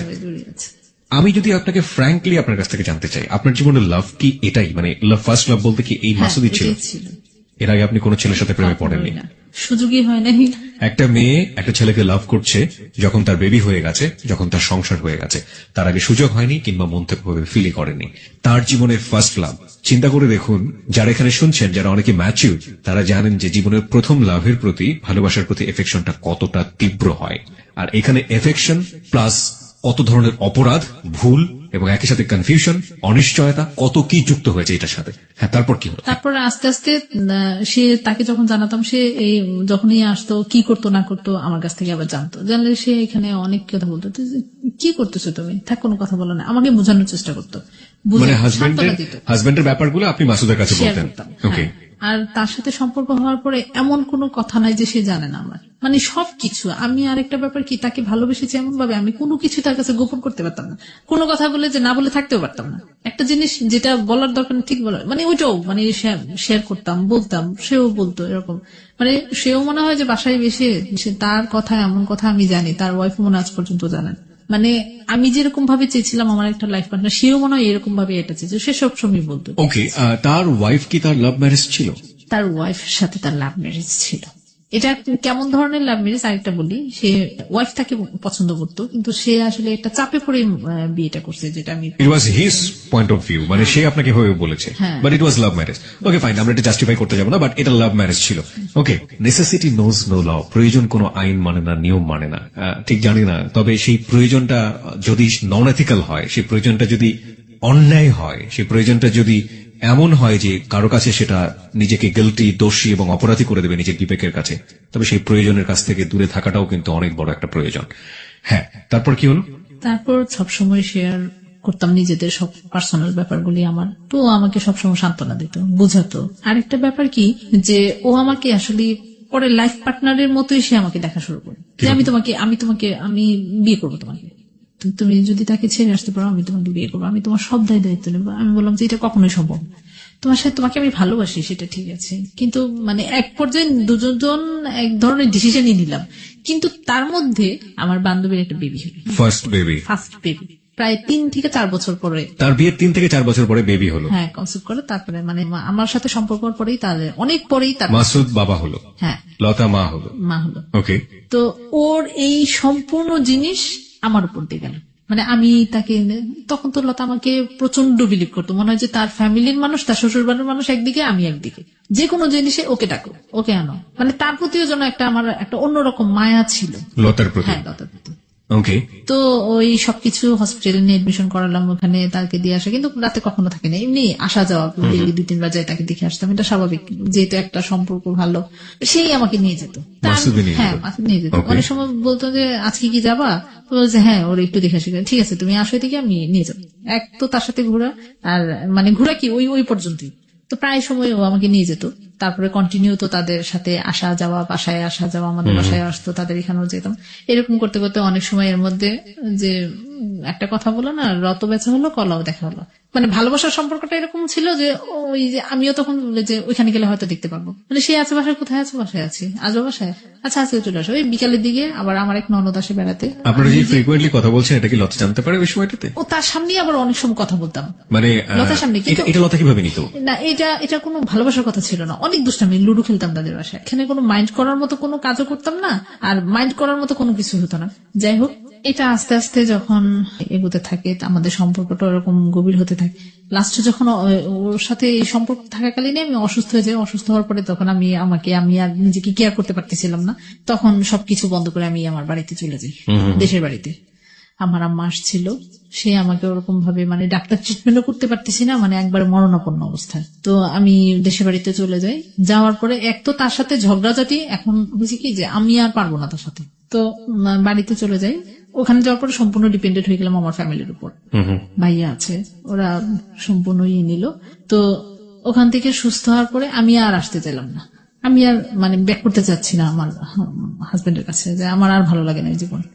বললাম যে তুমি যদি কোনো কিছু না করো তাহলে আমি এক ছাদে নিজে তোমার সাথে থাকা সম্ভব না।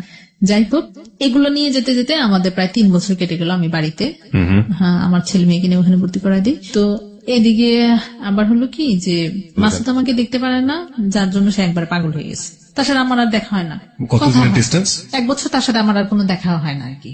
1 বছর মাসুদের সাথে কোনো যোগাযোগ নেই? যোগাযোগ হয় না, যোগাযোগ হয়, ফোনে কথা হয়, দেখা হয় না, কারণ আমি ঢাকায় আসি না, দেখা হয় না। এর মধ্যে মাঝখানে একবার এসে আমি শুধু আমার জিনিসপত্রগুলো আমি নিয়ে গেছিলাম, আমার বাসা টাসা সব ছেড়ে দিয়েছিলাম, ছেড়ে দিয়ে ওখানে আমার দোকানে সবকিছু নিয়ে আমি বাড়িতে চলে যাই। তো তখনই তার সাথে দেখা হয়, তাদের বাসায় যাওয়া হয়, একদিন থাকাও হয় তাদের বাসায়। পরবর্তীতে যখন বাড়িতে যাই, এর মধ্যে আমার হাজবেন্ডকে নিয়ে বসা হয়, বসা হওয়ার পরে তার সাথে অনেক রাগারাগি হয়, আমাদের ফ্যামিলির মানুষও অ্যাডজাস্ট করতে পারতেছে না। পরে একদিন এক পর্যায়ে আমি ডিসিশনে নিলাম, তোমার সাথে থাকবো না, আমি সেপারেশনে যাব। তারপরে আমি অনেক কিছু হওয়ার পরে এখানে তাকে আমি সেপারেশন দিয়ে দিই। তো এদিকে হলো কি যে যখন মাসুদ জিনিসটা জানতে পারলো যে আমি সেপারেশন হয়ে গেছি। সেপারেশন মানে কি, ডিভোর্স দিয়ে দিলেন? হ্যাঁ, ফ্যামিলির মানুষের উপর আমি ডিপেন্ডেন্ট, তাহলে এই লোকের সাথে থেকে লাভ কি? আমি জানতে চাই আপনার কাছে এই মুহূর্তে যে আপনার জীবনে যদি ওই মুহূর্তে আপনার লাভ, যেটাকে বলছেন মাসুদ, অ্যাডাল্ট্রি বা পরকীয়া যে সম্পর্কটা, এটা যদি না থাকতো, আপনি কি পারতেন আপনার হাজবেন্ডকে ডিভোর্স করতে? না। This is another important point, প্রিয় শ্রোতা। যত কষ্টই হোক, হ্যাঁ বলছিলেন যেটা, যত কষ্টই হোক আমি হয়তো তার কাছে আমি থাকতাম, কিন্তু এই এত বড় ডিসিশন আমি নিতাম না। এই ডিসিশনটা নেবার পেছনে মাসুদ কি আপনাকে কোনো না কোনো ভাবে ইনফ্লুয়েন্স করেছে? না, সে কখনোই করে না। আপনি কেন করলেন এটা? আমি তাকে মানে আর ওই ভালোবাসাতে জড়ায় পড়াতে তার প্রতি এতটাই মানে আমি আসক্ত হয়ে গেছি, যে আমার ওর প্রতি আর কোনো ফিলিংসই আর কাজ করছে না। ফিলিংসই এটা আগেও ছিল না, এখন এটা একটা মন থেকে মাথা থেকে সবকিছু থেকে এটা দূরে সরে গেছে। ওকে, তো ডিভোর্স আপনি দিলেন, আপনার হাজবেন্ড কি বলছিল ওই মুহূর্তে, মানতে পারছিল সে? না, ও তো ছিল না তখন, আমি এটা করে পেপারস পাঠিয়ে দিয়েছিলাম। তখন ও জানতো না? না জানতো। যখন জানলো তখন কি করলো? তখন সে এসে অনেক কান্নাকাটি করে। এর মধ্যে তো আমাদের বাসায় যায়, যার বললো যে তুমি এই কাজটা করো না, এটা কেন করছো, আমি এটা মানি না। ওখানে এসে সে আমার মামাদের সবাইকে ফোন করে বলতো সে যেন আমার কাছ থেকে দূরে না দেয়, আমি আগের মতো হয়ে যাবো, আমি ঠিক হয়ে যাবো, আমি আর আগের মতো এরকম কান্নাকাটি করছে, অনেক কান্নাকাটি করছে। কিন্তু আমার আসলে পরে খারাপ লাগছে আর কি, যে ওই সময় কোনো ফিলিংসই কাজ করেনি। ফিলিংসটাই তার প্রতি আমার কোনো ফিলিংসই কাজ করতো না। ছেলে মেয়েটা কার সঙ্গে ছিল? আমার সাথে ছিল। ছেলে মেয়েদেরকে আপনি কি বোঝান? আমি তাদেরকে তেমন কোনো কিছু বুঝাতে হতো না, এই কারণে হতো না কারণ সে তো যা করতো আমার গায়ে হাত দিত, আমাকে গালিগালাজ করতো, ওরা তো বাচ্চারা সব চোখে তাকায় থাকতো, আমাকে মারতো এসে, ওরা যায় ধরতো। তারপরও আপনি আগলে থাকতেন যদি আপনার জীবনে মাসুদ না থাকতো? ওকে, তারপর? তো এরকম করতে করতে তাকে আমি সেপারেশন হয়েছে, এটা সেপারেশন হওয়ার পরে আরো হলো জীবন অন্ধকার। এই মোমেন্টে মাসুদ আপনার সঙ্গে কি রোল প্লে করেছে? যখন আপনি সিদ্ধান্ত নিয়ে ফেললেন তখন মাসুদকে আপনাকে মেন্টালি সাপোর্টটা দিয়েছে? সে আমাকে মানে বলতো যে তুমি আসলে আর একটু চিন্তা ভাবনা করো। না, এমন হতো না যে সিদ্ধান্ত যদি নিয়ে ফেলেছো আর চেঞ্জ করো না, এরকম কোনো কিছু বলতো না? এরকম কোনো কিছু সে আমাকে এই ব্যাপারে কোনো সাপোর্ট করে নাই, বা কোনো কথা এই ব্যাপারে, ডিভোর্সের ব্যাপারে সে আপনাকে কোনো সাপোর্ট করে নাই? কোনোদিন কোনো কথা বলে নাই সে। এটা আমার সম্পূর্ণ নিজে থেকেই, কারণ আমি ধরেন একটা নেশার মতো অ্যাডিক্টেড হয়ে গেছে, এই জন্যই মনে হয় এরকম ধরনের, এই জন্যই হয়েছে এই ডিসিশন। যাই হোক, তাকে সে যখন পেপারস গুলো পাঠাই দেওয়ার পরে ওই দিন অনেক কান্না করছে, ওই দিন রাতে মানে এত কান্না, আমার বাবা মারা যাওয়ার পরও মনে আমি এত কান্না করি নাই, মানে এত কান্না করছে, আমার কেন জানি এত খারাপ লাগছে, খুব খারাপ লাগছে। মানে যে মানুষটাকে আসলে আমার ছেলে মেয়ের দিকে চিন্তা করেন, কেন যে মানে আমি আসলে নিজেকেই বুঝাইতে পারি নাই যে এটা কি হয়েছে, এটা কেন করলাম, এটা কেন যে এরকম একটা হলো। তো এই জিনিসটা আমার তারপরে যাচ্ছি, কোথায় যাচ্ছি এটা আবার তখনই মাসুদকে জানালাম যে আজকে এরকম করব। ও আমাকে তখনও বারবার বলতো তুমি একটু চিন্তা ভাবনা করে দেখো, একটু চিন্তা ভাবনা করো, আসলে হুট করে এরকম একটা ডিসিশন নিও না, দেখো চিন্তা ভাবনা করো। আমি বললাম যে আসলে আমি আর পারতেছি না, আমি কি করব। আবার এই দিক দিয়ে সে আমার মামাদের ফোন করতেছে, কান্নাকাটি করতেছে যে না করেন ওরে এগুলো করতে, পাগলামি করতে না করেন। আচ্ছা ঠিক আছে, আমি একটা কিছু করব, চেষ্টা করবো, এখন আর আগের মতো চলবো না, আমি ঠিক হইব। যাই হোক, তো আমি বাড়িতে চলে গেলাম, ডিভোর্সটা হয়েছে ঢাকা থেকে। তো বাড়িতে চলে গেলাম, বাড়িতে চলে যাওয়ার পরে তো এর মধ্যে আমি পড়াশোনা স্টার্ট করলাম, ওপেন ইউনিভার্সিটি থেকে ভর্তি হয়েছি। তো পড়াশোনা স্টার্ট করার পরে এগুলো সব খবর জানতো। তো আস্তে আস্তে সে করলো কি, যখনই তাকে এই পেপার গুলো দিলাম তখনই সে আসলে মাসুদের ব্যাপারটা জানতো, জানার পরও সে আমাকে এটা প্রকাশ করে না। এই যে উল্টাপাল্টা কথাগুলো, তখন আমি বুঝতে পারছি আসলে সে জানে শুনে এগুলো আমার সাথে করতো, ফিল করতো হয়তো। আপনার হাজবেন্ড এটা জানতো, মানে এর সাথে যেটা আপনার রিলেশনশিপ, মানে এটা সে আগে জানতো কিনা আসলে আমি মানে এটা ফিল করতে পারি নাই, বুঝতে পারি নাই। কিন্তু সে পরবর্তী কোত্থেকে এগুলা, আমার মনে হয় যে এটা লতাই তাকে বলছে। লতা কিভাবে জানলো? লতা তো পরে যখন আমি ওখান থেকে চলে আসি তখন আমাদের সম্পর্কটা এরকম, মাসুদ পুরা মানে মেন্টালের মতো হয়ে গেল, আমাকে দেখতে পারতেছে না, আসতে পারতেছে না, আমি তার সাথেও মানে আর সম্পর্ক রাখতে যাচ্ছি না। কারণ হয়েছে কি, যে এক তো আমি সেপারেশন হয়ে গেছে, তার সাথে একটা সম্পর্ক হইতে হইতে কিভাবে যেন এটা আমার মানে তাদের মধ্যে এই জিনিসটা প্রকাশ পায়। হ্যাঁ, তো আমার হাজবেন্ড লতার কাছে বলে যে সে এরকম করলো কেন, নিশ্চয়ই একটা কিছু হয়েছে, তুমি এটা ঘটনাগুলো ভালো করে দেখো না কেন, ভাবি আপনি একটু ভালো করে খোঁজ খবর নেন। তো ও আবার এটা একটু হলো যে আমার কথাও মাসুদ সবসময় বাসায় বলতো, ও এটা নিয়ে একটু সন্দেহ করলো। আমি আরেকটা কথা বলতে চাই, সেটা হচ্ছে আমার ডিভোর্সের জন্য যেটা অত্যন্ত ওতপ্রোতভাবে জড়িত ছিল যে কারণটা, সেটা হলো যে সে আমাকে তো প্রচন্ড সন্দেহ করতো। আমার হাজবেন্ড আমাকে প্রচন্ড সন্দেহ করতো। এই সন্দেহটা আরো বেশি প্রকোপ হলো যখন আমি বললাম যে তার সাথে আমি টোটালি যাবো না, তখনই সে করলো গিয়ে আমার বান্ধবীর সাথে যোগাযোগ করলো। বান্ধবীর সাথে যখন যোগাযোগ হলো, কথাবার্তা বললো, তখন বললো যে ভাবি আপনি একটু দেখেন না প্লিজ, আমাকে একটু সাহায্য করুন, সে কেন এরকম করতেছে।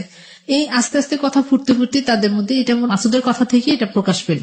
মানে মাসুদি সবসময় আমার কথা বলে, আমার প্রশংসা করে, হ্যাঁ লতার সামনে আমার প্রশংসা করে, আমার কথা বলে, এই করতে করতে মানে আর এদিক দিয়ে আমার সংসারের মধ্যে আমি পুরো সেপারেশন হয়ে যাচ্ছে। তার মানে ওদের অ্যাটিটিউডের মধ্যে আপনাদের দুজনের অ্যাটিটিউডই বুঝিয়ে দিয়েছে যে দুজনের ভিতরে এক ধরনের অন্যরকম সম্পর্ক আছে, এবং যেটার দ্বারা আপনার হাজবেন্ড আপনাকে রীতিমতো সন্দেহ করা শুরু করলো। এদিকে লতাও কি এই ধরনের কোনো কিছু করা শুরু করলো? এইটা তো মানে আবার তার হাজবেন্ডের সাথে শুরু করলো, ছাড়াছাড়ি হয়ে যেতেছে। কেন হইতেছে? সে যদি ভালো হতো সেটা করতো, সে নিশ্চয়ই কোনো একটা কিছু করছে। তোমাদের মধ্যে এমন কোন সম্পর্ক আছে যেটার জন্য তুমি বাধ্য করতো সেটা ছাড়ার জন্য? কে আমি করবো কিসের জন্য? ওর হাজবেন্ড কি ভালো নাকি? ও তো সবসময় এরকম জ্বালাইতো, হয়তো তার জন্য এরকম হয়েছে। আস্তে আস্তে কিভাবে মানে ওদের থেকেই কথাটা আসলে মানে ফ্লেশ হলো কেমন করে সেটা আমি বুঝতে পারিনি। তো আমি যেটা জানতে চাচ্ছি সেটা হচ্ছে যে সে সবকিছু জানতো, জানার পরেও আপনাকে রিকোয়েস্ট করতো যে আপনি তাকে ছেড়ে না যান, তাই তো? হ্যাঁ। This is a very important point, প্রিয় শ্রোতা। একজন মানুষ সংসারের প্রতি মনোযোগী না, তারপরেও চাচ্ছে সংসারটা না ভাঙুক, কারণ তারপরেও চেয়েছে যে এই মানুষটাকে ধরে রাখতে। আপনার কাছে ফিরি আবারও, তারপর কি হলো? সেই কথাগুলো জানার পরে আমার ফ্যামিলিতে আস্তে আস্তে বলা শুরু করলো। আপনার হাজবেন্ড? হ্যাঁ, আমার হাজবেন্ড। তখন তোর হাজবেন্ড নেই, আছে কি? এইটা শোনানোর পরেই তাকে সেপারেশন করা। জানানোর পরে? জানানোর পরে সেটা এটা জানলো আমার ভাবি, জানলো, তারপরে মামাদের বাড়িতে সবাই। আর এখানে আরেকটা কথা বলতে কি, আপনি তখন কিভাবে ব্যাকআপ দিতেন? আপনি নিজের পক্ষে কি বলতেন তখন? আপনাকে চার্জ করতো নাকি আপনার ফ্যামিলিতে? আর আমাকে কেউ জিজ্ঞেস করতো না, কারণ আমার ভাইয়ের বউ, এটা হলো আমাদের রিলেটিভের মধ্যে হয়েছে। আমার ভাই বিয়ে করছে, আমার খালাতো বোন, ও আমার ছোট ছিল, যার জন্য আমাকে এসে কোনো কিছু জিজ্ঞেস করতো না। আপা এরকম নাকি হয়েছে, মানে এরকম কোনো কিছু বলতো না, কেউ কোনো কথা বলতো না। কিন্তু আমি নিজে নিজে খুব খারাপ লাগতে লাগলো যে সবার চোখে সবাই জানে জিনিসটা, আমার কাছে খুব খারাপ লাগতো। আরো রটছে যে সে মানে আমাদের দেশের বাড়িতে চলে গেছে। আমি যখন তার সাথে এইটা কথা রটার পরে তার সাথে টোটালি কথা বলা বন্ধ করে দিছি, মানে এই মাসুদের সাথে যোগাযোগ বন্ধ করে দিছি। যে না, আমি হয়তো একটা সম্পর্ক তখন থেকে আমার খারাপ লাগা শুরু করলো কি, যে আসলে মানে সবার আগে আসছে বান্ধবীর হাজবেন্ড, যার জন্য জিনিসটা মানে আমার মানে এত ভাবে আমার হার্টে যায় লাগছে যা কল্পনার বাইরে। এখন যদি কোনো কিছু ঘটে তাহলে বলবো যে বান্ধবীর হাজবেন্ডের সাথে সম্পর্ক ছিল বিদায় তাকে ছাড়ছে। আর এমনিতেই তো এই কথাটা তো ভালো বলবে না কেউ, ভালো মেয়ে তো বলবেই না। যাই হোক, তো আমি চিন্তা করলাম কি যে এখন যদি আমি আসলে এটাতে যাই, এক তো এটা এত বড় একটা খারাপ হবে যা আমি আর মানতে পারতেছিলাম না। তো পরবর্তীতে তার সাথে আমি যোগাযোগ করা একবার টোটালি বন্ধ করে দিই। সে তো একবার পাগলের মতো হয়ে গেছে। ওর ওয়াইফকে বলতেছে যে তুমি একটু ফোন করে বলো, তুমি যদি ফোন করে বলো তাহলে সে আমার সাথে কথা বলবে, নিলে কথা বলবে না। সে আমাকে ফোন করলো, বলে যে তুমি একটু ওর সাথে কথা বলো, তুমি জানো না তার অবস্থা এত, সে মানে কিরকম কষ্টে সে ছিল, যার জন্য তার ওয়াইফ আমাকে ফোন করে বললো যে তুমি তার সাথে একটু কথা বলো। তো এর আগে আমি কেন আরো তার প্রতি হলাম, তার ওয়াইফ আমাকে একবার ফোন করে বললো, আমার বান্ধবী আমাকে ফোন করে বললো কি যে তোমার কাছে আমি তার জীবন ভিক্ষা চাচ্ছি। ও মাই গড। হ্যাঁ, যে আসলে সে এতটা তোমার প্রতি উইক হয়ে গেছে, তোমাদের মধ্যে এরকম সম্পর্ক, তুমি তাকে ভুলে যাও, তাকে ছেড়ে দাও। তো তখন আমি তার সাথে আসলে কথাটা সে আমাকে বলার পর আমি তার কোনো কথাই বলতে পারিনি। আমার যে এত কান্না পাইছে, আমি তাকে বললাম যে তখন যে তুমি কোনো চিন্তা করো না। এই কথাটা সে আমাকে বলার পর বললো যে আমি তোমার কাছে তার জীবন ভিক্ষা চাচ্ছি, আমি তাকে অনেক ভালোবাসি, আমার একটা মেয়ে আছে, তুমি ওর জীবন থেকে সরে যাও, তুমি তার সাথে যোগাযোগ, সে যত কিছুই করুক তুমি তার সাথে কথা বলো না, ফোন করো না, কথা বলো না। আমারও তো তখন প্রচন্ড কষ্ট হচ্ছিল। তখন আমি বললাম যে আমি চেষ্টা করবো। আমি আসলে তখন তাকে বললাম যে আমি আসলে তোমার সংসার ভাঙতে চাই নাই, চাইও না, কিন্তু তাকে আমরা দুজনকে অনেক ভালোবাসতাম। আসলে এটা এতটুকু পর্যন্ত কেন জড়ালো, কিভাবে জড়ালো, আসলে নিজেরও বুঝতে পারিনি। আপনার কখনো এরকম মনে হয় না যে লতার কাছ থেকে আপনার কিছুটা হলো শেখার আছে? আমি জানি যে আপনি অনেক হার্ড রিলেটিভ ফেস করছেন এবং আপনার সঙ্গে যা হচ্ছে সেটা অন্যায় সাংসারিক ভাবে, কিন্তু লতার সঙ্গেও তো একই কাজই হচ্ছে। তারপরে তো লতা তার হাজবেন্ডকে ছাড়েনি। সে ছাড়েনি। এবং আপনার দুটো সন্তান, একটা ছেলে একটা মেয়ে। ঠিক আছে, আপনি একটু বলবেন আমাকে যে মাসুদ আপনাদের গ্রামে চলে আসলো আপনার সঙ্গে দেখা করার জন্য, ক্রেজি হয়ে দেখা করিনি। হ্যাঁ, আসছে এবং লোকজন দেখেছে তাকে। হ্যাঁ, লোকজন দেখেছে এবং সে কারো কাছে কোনো কিছু বলেনি। আর আমার ভাবি তো চিনে তাকে, আমার ভাবি চিনে। সে যখন আমাদের বাসায় আশেপাশে ঘুরতেছে সে দেখে সেটা তো সে ভাইয়াকে সব বলছে। কিন্তু ভাইয়া আমি মানে ও আমাকে কোনো ব্যাপার কোনো কথাই বলতে যাচ্ছে না। সে আমার দিকটাই দেখতেছে যে আমি কি করি, আমি তখন কি করব, কি করতে চাচ্ছি, কি করতেছি, সেটাই সে দেখতেছে। তো আমি বললাম যে না, আমি তার সাথে দেখা করবো না। যখন এই কথাটা গিয়ে বললো যে সে দেখা করবে না, তখন সে চলে গেল। সে অনেকক্ষণ আমাদের এলাকায় ছিল, এই কথা বলার পরও তারপরে সে চলে গেল। অনেক রাতে বাসায় এসে পৌঁছার পরে এই যে ফোন দিতেছে, আমি আর ফোন রিসিভ করি না। তো একবার আমার খুব খারাপ লাগলো রাতে, তখন আমি তার ফোন রিসিভ করলাম। ও খুব কান্না করতেছে যে তুমি এই কাজটা কেন করলো, তুমি আমার সাথে দেখা করলো না। তখন আমি বললাম যে তুমি কেন আসছো, তুমি কেন আসছো এখানে, আর তুমি বুঝো না আমি তোমার সাথে কেন যোগাযোগ করি না, কেন কথা বলি না।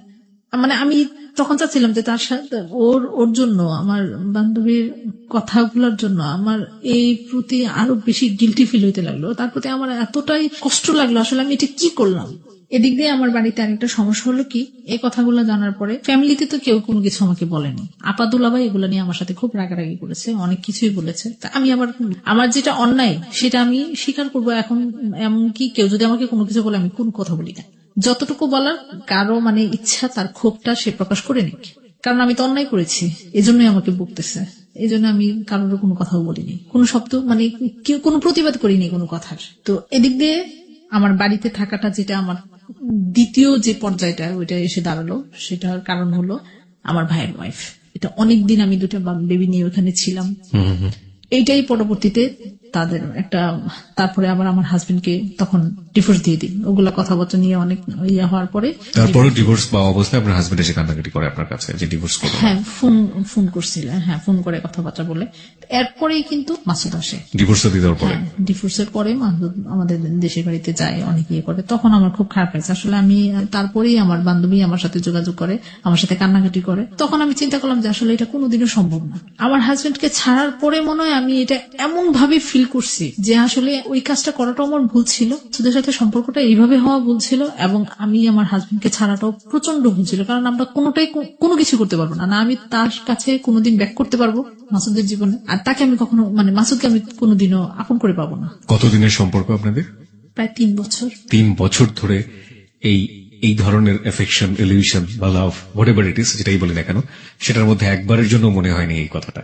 যখন সবকিছু শেষ হয়ে গেছে তখন গিয়ে মনে হলো, তখন এই জিনিসটা মনে হলো, তখন মনেও হলো। আবার আমার ফ্যামিলির প্রেশার বলতে কি, যে আমার ভাবি একটা যে কোনো জিনিসেই পরে দেখা দিল যে আমি তার স্বামীর ঘরে ফিরে যাব না, তাকে ছাড়া দিছি, ছাড়াছাড়ি হয়ে গেছে, এই তার মানে এক ধরনের মেন্টালিটি, একটা খারাপ পজিশনে চলে গেল আমার সাথে সম্পর্কটা। প্রথমত খুব ভালো ছিল, মানে আমরা কখনো কল্পনা করিনি যে আমাদের মধ্যে এত ছোট, আমার ছোট, আমি তাকে তুই করে বলি, এখনো তুই করে বলি। তো এরকম কোন ইয়ে হতে সে উল্টাপাল্টা ভাইয়ের কাছে লাগানো শুরু করলো। ভাই এমনি কোনো কথা বলে না বিদেশে কিছু কিছু জিনিস নিয়ে আমার সাথে মানে সংসারের মধ্যে একটা অশান্তির সৃষ্টি হয়ে গেল বিশাল। যে কোনো ছোটখাটো জিনিস নিয়ে কে করছে, সে করছে, কি করছে ও করছে, মানে এগুলো নিয়ে মানে এতটা, মানে আপনি যেখানে থাকলেন সেখানে সাংসারিক একটা অশান্তি তৈরি হলো, অশান্তি সৃষ্টি হয়ে গেল। পায়ের নিচে কোনো মাটি নেই, সোজা কথা যেটা, মানে একবারে দেয়ালে পিঠ থেকে গেছে। মানে এরকম সিচুয়েশন খারাপ হলো, যার পরবর্তীতে বাদ দিল। তো আমি তো ওরকম কোনো করতেও পারবো না, ওখানে চাচ্ছিলাম যে বিজনেসটা ওখানে দেওয়ার জন্য। কিন্তু ওই করলো কি, যে আমি বললাম যে আমার মার্কেটে আমাকে একটা দোকান দিত, আমি এখানে একটা শুরু করি। সে করলো কি, দিল না। যাই হোক, আর এদিকে তো লতা ঢাকায় অনেক কিছু করলো, অনেক কিছু মানে সবার কাছে বললো। আর সে তো তার হাজবেন্ড একদম অ্যাডিক্টেড হয়ে গেছে। আমি যখন তার সাথে কথা বলি না, সে এখান থেকে একবার দেখা করি নাই, তো এখান থেকে গিয়ে নাকি সে ড্রিঙ্কস করছে তার বন্ধু বান্ধব নিয়ে। তারপর সে নাকি হসপিটালও ছিল। এই কথাগুলো সেই আমাকে পরবর্তীতে জানায় যে তুমি এরকম করছো। আমি যেদিন করছে কয়েকদিন পরে, যে তুমি একবার খবরও নিলে না, আমি হসপিটালে ছিলাম, তোমাকে আর খবর নিয়ে কি করবো, আমি খবর না দরকার, তুমি তো আসলে, আমি চাই না যে তোমার সাথে আমার কোনো সম্পর্ক থাকুক। আসলে এটা অনেক বড় একটা ভুল হয়েছে, এই ভুলটা আমি শুধরাতে চাচ্ছি। এখন হয়েছে যে তুমি আমাকে ভুলে যাও, আসলে এটা সম্ভব না, কখনো আমি তোমার কাছে যেতে পারবো না। তোমার সাথে সম্পর্কটা আগে কিভাবে হয়েছে, কি করছে, এটা আমার এখনো মানে এখন আমি ফিল করি যেটা আমি বিশাল বড় একটা অন্যায় করছি, আমি এটা আর সামনে আগাতে যাই না। তারপরে সে করলো কি, তার একটা ফোনে তার সাথে কথা, এক অস্ট্রেলিয়ান একটা মেয়ে অস্ট্রেলিয়া থেকে আসে, কিভাবে তার সাথে কথা হয়েছে আমি তা জানি না। তো ওদের সাথে ওই ফ্যামিলিতে ওই লতা করলো কি, ওর সাথে বললো যে তুমি ওর সাথে বাইরে চলে যাও, তুমি যখন থাকতে পারবে না। তার আগে একটা কথা বলিনি, আমার ভুল হয়ে গেছে এখানে। সেটা হলো কি, যখন আমার ফ্যামিলিতে এই টর্চারিং গুলো, আমার মেন্টালি টর্চারিং গুলো হয়ে দাঁড়ালো, একদিন আমার ভাবি আমার সাথে রাগারাগি করে দৌড় দিয়ে এসে আমার গায়ে হাত দিল, আমার গায়ে হাত দেওয়ার পরে আমি তো এমনিতেই শেষ। তারপর মনে হয় যে আমি আরো মানে অস্তিত্বহীন হয়ে গেছি। সেটা মানে নিথক একটা সাধারণ একটা জিনিস নিয়ে, মানে ওরকম কোনো ঝগড়াঝাটি করার মতো কোনো ব্যাপার নাই। তার কথা হলো যে এখন সে কিভাবে আমাকে বের করবে, ওই জিনিসগুলাই প্রতিনিয়ত সবকিছু ব্যাপারে ছোটখাটো জিনিসগুলোতেই এই ঝগড়াঝাটির একটা ইয়ে করলো। তারপর করলো কি, একবার ও এই ঝগড়ার পরের দিনে আবার ওর ভাইকে, ওর মাকে ঢাকা থেকে নামাইছে আমাকে মারার জন্য। ওর ভাই আমার বড় বোনকে হুমকি দিয়ে বলতেছে যে আমি যাচ্ছি আজকে ওরে মাইরা, তারপরে ওরে বাড়ি থেকে বাইরে করবো। কেমনে থাকে ওই এলাকায় দেখুন, আমার বাড়িতে গিয়ে আমাকে এরকম হুমকি দেয়। আমার ভাইয়া খাটের বসে আছে, কোনো কিছুই বলে না। তো ফ্যামিলির এটিটিউড গুলো আমার আম্মা খুব কান্নাকাটি করছে, অনেকই করছে তাদের সাথে, কিন্তু আমার মা হচ্ছে একটা সহজ সহজ লোক। ওই সময়টাতে আপনি কোনো ধরনের কারো কাছে কোনো মেন্টাল সাপোর্ট পাওয়া, শেল্টার পাওয়া কিচ্ছু পাননি? কোনো মানে টোটালি আমি অফ করে দিচ্ছি, মাসুদের সাথে যোগাযোগ করা বন্ধ করেছি, তার কাছ থেকে তো একবারে সম্পূর্ণভাবেই আমি দূরে সরে যেতে যাচ্ছি, কারণ এটা ফ্যামিলিতে ছড়ানোর পরেই কিন্তু আমার ভাবির এই রূপগুলো বেরিয়েছে, মানে এগুলা প্রকাশ করা শুরু করছে সবার কাছে, নোংরা নোংরা ভাবে আরো কথাগুলো বলতেছে, যতটুকু না হয়েছে তার চেয়ে আরো বেশি বাড়ায় বলতেছে। আর তার মধ্যে সে আবার একটু গেছিল বাড়িতে, দেশের বাড়িতে যাওয়ার পরে তো সে আরো সুযোগ পাইছে। এমনিতেই তো আমি মানে এটা তার প্রতি হয়েছে ওই যে সেপারেশন হওয়ার পরে, আর জমি জমা নিয়ে যখন আমি আমার ফ্যামিলিতে আমার আপাদের কাছে জানাইছি, তারপর থেকে তার এই রিয়েকশনটা হয়েছে। তারপরে আমি তার সাথে কোনো কথাই আর যোগাযোগ রাখি নাই, এ করে পরে একদিন 2012 সালের জানুয়ারি মাসে 3 তারিখে সন্ধ্যার দিকে আমার মোবাইলে একটা কল আসে। তো কল পিক করার পরে বললাম যে কে, বললো যে আমি এক হতবাগা না, মানে বললো কি যে মানে কেউ নাই জীবনে, হ্যাঁ আমি একটা অসহায়, মানে এরকম একটা কথা বললো। তো বললো যে আপনি হঠাৎ করে ফোন করে আমাকে এরকম একটা কথা বললেন কেন, অ্যাকচুয়ালি আপনি আমার এই ফোন নাম্বার পেলেন কোথায়? যে আমি আপনার ফোন নাম্বারটা পাইছি, একটা কল দিছি, ওই রং নাম্বারে আপনার নাম্বারে চলে গেছে। তো রং নাম্বারে গেছে, তা আপনি আমার সাথে এত কথা বলতেছেন কেন? রং নাম্বারে আমি তো বললাম আপনার প্রথম একবার ফোন দেওয়ার পর আমি কিন্তু পরিচয় দিইনি, আমাকে জিজ্ঞেস করছে আপনি কি, আপনি অমুক। তা আমি বললাম যে না আমি তো এটা না, তো কেটে দিছি। তারপরে আবার সন্ধ্যার দিকে রাতে আবার ফোন দিছি, ঠিক আছে, রাতে ফোন দেওয়ার পরে তাই বললাম যে আপনি কি কোত্থেকে ফোন দিয়েছেন? তো বললো কি ঢাকা থেকে ফোন দিছি এরকম। আমি একজন লয়ার বললো, হ্যাঁ লয়ার বললো। তো বললাম যে কি ব্যাপারে, কি কথা? আমি এত পেজ বুঝি না, এত কিছু না। তো আমি ভাবছি হয়তো কোনো ঘটকের মাধ্যমে সেই কথাগুলো, তখন কিন্তু আমার ফ্যামিলি মানুষ আবার এই যে গুলো হচ্ছিল বিদায় আমার বড়াপা আবার চাচ্ছিল যে একটা বিয়ে শাদী হয়েছে, এইভাবেই মনে হয় যে সে নাম্বার পাইছে। যাই হোক আমি আর তাকে তত কথা বলিনি, শুধু ডিটেলস বললাম। তো বললো কি 3-4 দিন পরে সে আবার কল দিল, পরে আমি তার ডিটেলস অ্যাড্রেসটা জানতে চাইলাম, যে আমার তো কয়েকজনকে আবার একটু হলো যে এদিক দিয়ে ভাবি আরেক দিয়ে বান্ধবী, মানে হয়তো কাউকে দিয়ে আবার কোনো কিছু করতেছি কিনা। তো ও আবার এমনিতে তো চালাক, তো এত কিছু বলে নাই, শুধু বললো যে আমি হঠাৎ করে আপনার নাম্বারটা পাইছি, আপনার সাথে কথা বলে ভালো লাগছে। আমি কি আমার সাথে কথা বলে ভালো লাগছে, আমি আসলে কথা বলতে চাচ্ছি না, না আপনি শুনেন আগে আমার কথা শুনেন। তো এই কথা বলার পরে এইভাবে তার সাথে কথোপকথন হয়। জিজ্ঞেস করলাম কোথায়, তার ফ্যামিলি ব্যাকগ্রাউন্ড দিল। মেইনলি হলো কি সে আমাকে বললো যে 3 বছর আগে আমার ওয়াইফ মারা যায়, আমার 2টা বেবি আছে, 2টা মেয়ে। তো আমি তখন আর কোনো কথা মানে একটু হলাম কি যে আসলে তার সাথে কথা বলি, দেখি কই পর্যন্ত আগায়, কারণ আমার ফ্যামিলির অবস্থাগুলো আমাকে মানে একবারে এতটাই খারাপ করে দিছিল বলার বাইরে। তা এখন আমিও চাচ্ছিলাম যে আসলে একটা কিছু এরকম করে হলেও আমি যদি দূরে চলে যেতে পারি, মানে কেন মন থেকে এই জিনিসটা হচ্ছে। তো আমি তার সাথে কথা বলতেছি, তার ফ্যামিলি ব্যাকগ্রাউন্ড নিলাম, তা আমার ফ্যামিলি সবকিছু আমি তাকে বললাম। বলার পরে সে একটা সম্ভ্রান্ত পরিবারের ছেলে ছিল, কিন্তু তার কথাবার্তা ভালোই লাগলো। কথাবার্তা সে কি চাচ্ছিল আলটিমেটলি? সে অ্যাকচুয়ালি মানে কি চাচ্ছিল, বিয়ের প্রপোজালটা সে আমাকে সরাসরি দেয় নাই, সে আমাকে অনেকদিন পরে প্রায় জানুয়ারির 3 তারিখে 4-5 তারিখ থেকে কথা হলো, তো এরপর থেকে কথা বলতে বলতে ফেব্রুয়ারির মাসের 11 তারিখে আমাদের কলেজ থেকে আমরা পিকনিকে যাব। তো পিকনিকে যাব, তো ও তখন বললো কি যে আমাদের এলাকাটা তো একটা পিকনিক স্পট, আমাদের বাড়ি। কলেজ থেকে পিকনিকে যাবেন মানে আপনি তো তখন পড়ছেন না? হ্যাঁ আমি তখন উন্মুক্ততে ভর্তি হলাম। তখন আপনি উন্মুক্ততে ভর্তি হয়েছিল? Okay fine. হ্যাঁ উন্মুক্ত থেকে আমি ওখান থেকে পিকনিকে যাবেন। হ্যাঁ তো আমি বললাম যে তো একটা কাজ করো, তোমরা যেহেতু যাবাই, তোমরা তখন আমাদের মধ্যে একবারে ফ্রিলি কথাবার্তা হচ্ছে, কারণ তার ফ্যামিলি সব ব্যাকগ্রাউন্ড আমি জানতে পারছি, সে আমার কথাও সবকিছু জানছে, আমিও তাকে কোনো কিছু লুকাইনি যে আমার এরকম হাজবেন্ড ছিল, আমার এই অবস্থা হয়েছে, আমি এখন এই পরিস্থিতিতে আছি, মানে এটা অনেক পরে অল থিংস ডিটেইল। মানে আপনি আমাকে যেটা বললেন বা আজকে যে বিজবিতে যা বলছেন সব বলেছেন? হ্যাঁ সব বলছি তাকে। ওকে। তার ফ্যামিলিগত ভাবে চাচ্ছে তাকে বিয়ে করার জন্য, কিন্তু সে চাচ্ছিল কি যে আমি এমন একটা মেয়েকে বিয়ে করবো যার বাচ্চা কাচ্চা আছে, এরকম একটা মেয়েকে বিয়ে করতে। ওকে। তারপরে তার সাথে কথা হলো, এর মধ্যে কিন্তু আবার ওই যে মাসুলের আবার যাওয়া আসা, সে মাঝে মধ্যে প্রায় সময় দেখা করতে পারতো না, আমার ডাইরেক্ট কলেজে চলে যেত, যে শুক্রবার দিন ক্লাস থাকতো, শুক্রবার দিনও আমার সাথে দেখা করতে যেত, আমি দেখা করতাম না। একদিন দেখা গেল কি যে আমি ওই দিন যাইনি, কলেজে সারা দিন থেকে ওই দিন পরে বিকালে চলে আসছে। তো কাউকে তো চিনে না, কাউকে কোনো কিছু জিজ্ঞেস করতে পারে। লতার কি অবস্থা? লতা কি সংসারটাকে ভেঙে ফেলেছে? না না, তারপরেও সে আঁকড়ে ধরে আছে। তারপর কি হলো? পরে ওখান থেকে আমাকে সে ফোন দেওয়ার পরে এরকম ভাবে চলতে থাকে, আমরা আবার পিকনিকে যাই। এই ফার্স্ট তার সাথে দেখা। হ্যাঁ পিকনিকে ওদের এলাকাতে, ওদের বাড়িতে পিকনিকে যাওয়া হয়। তো ওইটা একটা মানে পিকনিক স্পট এবং একটা নাম করা বাড়ি। Okay fine. হ্যাঁ, তো ওখানে যাওয়ার পরে এই ফার্স্টলি সে আমাকে দেখে। তার সাথে সাথে আমার তার দুইজন মুরব্বীর সাথে ফোনে কথা হয়। হ্যাঁ, সে নানা ডাকে, দাদা ডাকে, এরকম। তো তাদের মুরব্বীদের সাথে কথা বলার পরে তো ওনাদেরকে দেখায়, দেখানোর পরে ওনারা বললো তো হ্যাঁ ভালোই, তো খারাপ না, হ্যাঁ ঠিক আছে, তুমি এটা প্রস্তাব করতে পারো। আপনি তখন কি জেনেছেন যে আপনার কাছ থেকে নাম্বারটা কিভাবে পেয়েছে, আপনার নাম্বারটা কিভাবে পেয়েছে? আমি তাকে অনেক অনেক বলেছি, কিন্তু সে কোনোভাবেই বলেনি।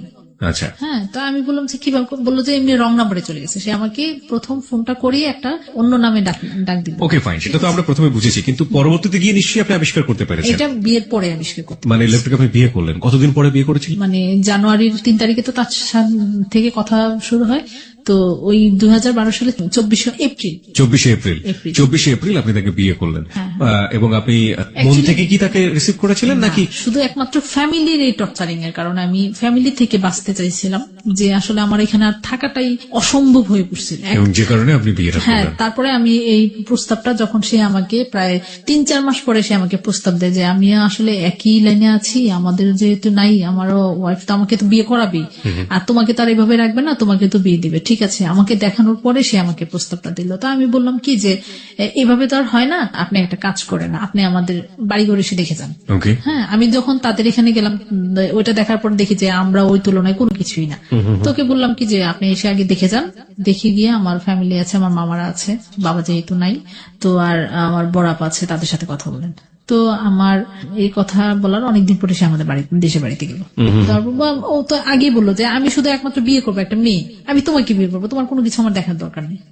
তবুও দেখার দরকার আছে। এই বিয়েটা কি পারিবারিক ভাবে হয়েছিল? পারিবারিক, আমার ফ্যামিলি মানুষ জানতো।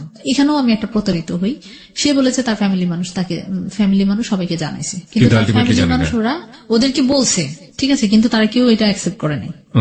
তো আমার বললো কি যে তারা এই কারণেই অ্যাকসেপ্ট করে নাই, কারণ তোমার 2টা বাচ্চা আছে, এই জন্য, নাইলে আর সবকিছু ঠিক ছিল। বিয়েটা হওয়ার পরে কি হলো? বিয়ের পরে আমি প্রায় তার এখানে গেছি অক্টোবর দিকে।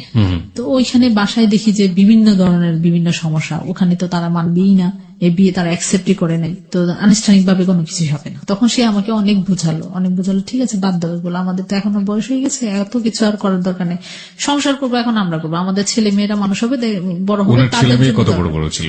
বড়ই ছিল, 13-14 বছর ছিল। 13-14 বছর ছিল। একটাই মেয়ে? দুটো মেয়ে ছিল। হ্যাঁ, এই জন্যই আরেকটু বলে যে মেয়েদের বিয়ে দিলে শ্বশুর বাড়িতে চলে যাবে, আসবে যাবে, ওরকম। মেয়েরাও তো সাধারণত ওরাও প্রথম আমাকে অ্যাকসেপ্ট করে না। জি, আপনি একটু বলেন আমাকে এই পর্যায়ে যে আপনার সাথে ওনার যোগাযোগটা কিভাবে হলো, আপনি আবিষ্কার করলেন কোন পর্যায়ে গিয়ে, কে ছিল এর পেছনে, নেপথ্যে হোতা কে ছিল? পরবর্তীতে জানতে পারি, যখন আমাকে সে বলল অনেক রিকোয়েস্ট করার পরে, আর আমি উদ্ঘাটন করলাম তখন যখন শুনি যে তার শ্বশুর বাড়ি, তার মানে তার ওয়াইফের বোনের বাড়ি, তার বাবার বাড়ি যেখানে, সেখানে তাকে সে চিনে। হ্যাঁ, তাকে সে চিনে, চেনার পরে তখনই আমি বললাম যে তাহলে তুমি এখান থেকে আমার নাম্বার পাইছো, তাছাড়া তো আমার কোনো মাধ্যম নেই তোমাকে ফোন করার। আমি তো ভাবছি যে হয়তো কোনো ঘটকের মাধ্যমে হয়তো তুমি পাইছো। হ্যাঁ, বললো যে পরে সে স্বীকার করলো, আসলে মিথ্যা বললে তো আর লাভ নেই, ঠিক আছে, হ্যাঁ সত্যটা এখন স্বীকার করি, হ্যাঁ সেই আমাকে নাম্বারটা দিছে। তা আমি বললাম যে কিভাবে নাম্বার দিল, কিভাবে, কেন আসলো তোমার কাছে? সে তো সবসময় আসতো, সেই তো অন্য টাইপের মেয়ে ছিল। তো আমি আর তার সম্পর্কে এখন আপাতত বলতে যাচ্ছি না। তো যে সে সবসময় আসতো আমার সাথে কথা বলতো এই ব্যাপারে। এখন অনেক আইসা কান্নাকাটি করলো যে আমার হাজবেন্ডকে তো এরকম একটা মেয়ে পছন্দ করে, এই সেই পাগল বানায় ফেলছে, এই সেই, দেখেন আপনি কিছু করতে পারেন কিনা। তখন বলে কি ওই মেয়ের নাম্বার দাও আমাকে। এইভাবেই সে আমার নাম্বারটা নিল। নেওয়ার পরে কথা বলতে বলতে হাজবেন্ডকে পাগল করে ফেলছে, মানে হচ্ছে লতা। হ্যাঁ, লতার কাছ থেকে নাম্বারটা নিয়েছে। হ্যাঁ, লতার কাছ থেকে সেইগুলো জানতে পেরেছি। তারপর বিয়ের পরে অনেকদিন কেটে যায়, আমি অক্টোবর ওই বাসায়, আর তার ফ্যামিলি মানুষ যেহেতু এটা মানতেছে না, তা আমার ফ্যামিলি থেকে ওইটা একটা প্রেশার আসছে ওর উপরে, যে তাহলে আপনি এটা করলেন কিসের জন্য? হ্যাঁ, আপনি জানেন আপনার ফ্যামিলির মানুষ এটা নেবে না, মানবে না, তো কেন অসহায় একটা মানুষ মেয়েকে আপনি এরকম একটা করলেন? তো আমার আপাকে অনেক বুঝাইলো যে আপা আপনি নিয়ে টেনশন করেন না, আমি ওকে মাথায় করে রাখবো, এই ব্যাপারে কোনো টেনশন করার দরকার নেই, কারোর উপর কেউ কথা বলার কোনো সুযোগ দেবো না তাকে। তো জাস্ট ফাইন। এখন যেহেতু হয়ে গেছে, এখানে তো আবার আরেকটা কিছু করা যায় না, মানে সেকেন্ড টাইম। তো আমি এটা আপাকে বললাম, তো থাক, যা হয়েছে হয়তো আমার কপালে ভাগ্যই এমন ছিল। তা আমার মনে তো ওইটাই যে আমি তাকে আসলে কষ্ট দিচ্ছি, এটা আমাকে তখন থেকেই আমি ফিল করা শুরু করছি। আসলে ওই কষ্টের কারণেই কিন্তু আমি এই জিনিসগুলো আমার হচ্ছে। মানে আপনার হাজবেন্ডকে কষ্ট দিয়েছেন সেটা না? আমার হাজবেন্ড প্লাস লতা দুজনকে আপনি কষ্ট দিয়েছেন, যে কারণে আপনার লাইফে এটা হয়েছে। বিদায় আমার লাইফে আমি না হলে সেকেন্ড ম্যারেজ এরকম হবে, ওর ফ্যামিলি এটা অ্যাডজাস্ট করবে না কেন? আর নোট অন দ্যাট পয়েন্ট, প্রিয় শ্রোতা, সেকেন্ড যে ম্যারেজটা হলো সেখানে কিন্তু ওনার আপনার তার পরিচয় দিতে কোনো সমস্যা হতো না, কারণ সে লয়ার ছিল, তার অনেক প্রেস্টিজ ছিল, সম্ভ্রান্ত পরিবার ছিল, কিন্তু আপনি পরিবার কি পেলেন? Very crucial point. আমরা ছোট্ট একটা বিরতি নিচ্ছি, বিরতির পর ঠিক রাত 1টা বাজলেই আমরা আবারও ফিরে আসব। মানুষের এই চাওয়া না পাওয়ার জায়গাগুলোতে অনেক বড় বড় ভুল করে ফেলে। হার্ট নামক যে কোলাকার যে বস্তুটি রয়েছে সেখানে কোনো লজিক নেই, কোনো যুক্তি নেই, কোনো অযৌক্তিক কোনো ব্যাপার স্যাপার, মানে নিজের মতো করে খেলে। কিন্তু ওটাকে কন্ট্রোল করা খুবই খুবই খুবই গুরুত্বপূর্ণ, না হলে জীবন আসলে তছনছ হয়ে যায়। এবং এই তছনছ জীবনের শেষ পর্যায়টা কি সেটা আমরা জানবো ঠিক 1টার পর পর। আমরা তার কাছে ফিরতে চাই। তারপরে কি করলো আপনার দ্বিতীয় যে স্বামী ছিল? তিনি তো আপনাকে সবকিছু জেনে শুনে বিয়ে করেছে। তো আমি অক্টোবরের দিকে, তখন বড় মেয়ে সমাপনী পরীক্ষা দেবে, আমার ছেলেও সমাপনী পরীক্ষা দেবে। তো তখন বাড়িতে ছিল, আমাকে তখন ওই মুহূর্তে পরীক্ষার 1 মাস আগে আমাকে নিয়ে যায়। বাসা ঠিক করে আলাদা, পরীক্ষা যেহেতু সামনে, পড়াশোনা ঠিক মতো করতে পারতেছে না, এক জায়গায় থাকলে করবে, তো বাসায় উঠি। কিন্তু একটা জিনিস কি, যে আমাদের বিয়ে তো বিয়ে, হ্যাঁ, তো তার সাথে তো আমার লাইফ প্রথম লাইফ, প্রথম জীবন, প্রথম দিন। তো ওই বাসায় ওঠার পরে তার ওরকম সে করলো কি, একটা চালাকি করে ওর এক ফ্রেন্ড এবং ফ্রেন্ডের মেয়েরা পরীক্ষা দেবে, ভর্তি পরীক্ষা দেবে, ওদেরকে ইনভাইট করলো প্রথম দিনই। ওদিনই কিন্তু বাসায় আমরা উঠেছি। তো ওদেরকে ইনভাইট করলো, ওরা এসে বাসায় থাকলো। তো এক রুমে ওরা থাকলো, আর এক রুমে আমরা 3 মেয়ে, মানে 2 মেয়ে আমি ও ছিলাম। তো মানে জিনিসটা আমাকে এতটাই খারাপ লাগলো। ওকে আমি বললাম যে আজকে যাই হোক আমাদের প্রথম, তুমি এটা কি করলা, এটা কেমন? মানে একটা আছে না যে কথাবার্তা বলবো, সেটাও তো একটা জিনিস, যে আমরা পরিচিত হব। পরিচিত কি, মানে পরিচয় তো এমনিতেই আছে, কথাবার্তা বলতেছি, মেয়েদের সাথে কথা বলতেছি, আমি ওই বাসায় আসা যাওয়া করি।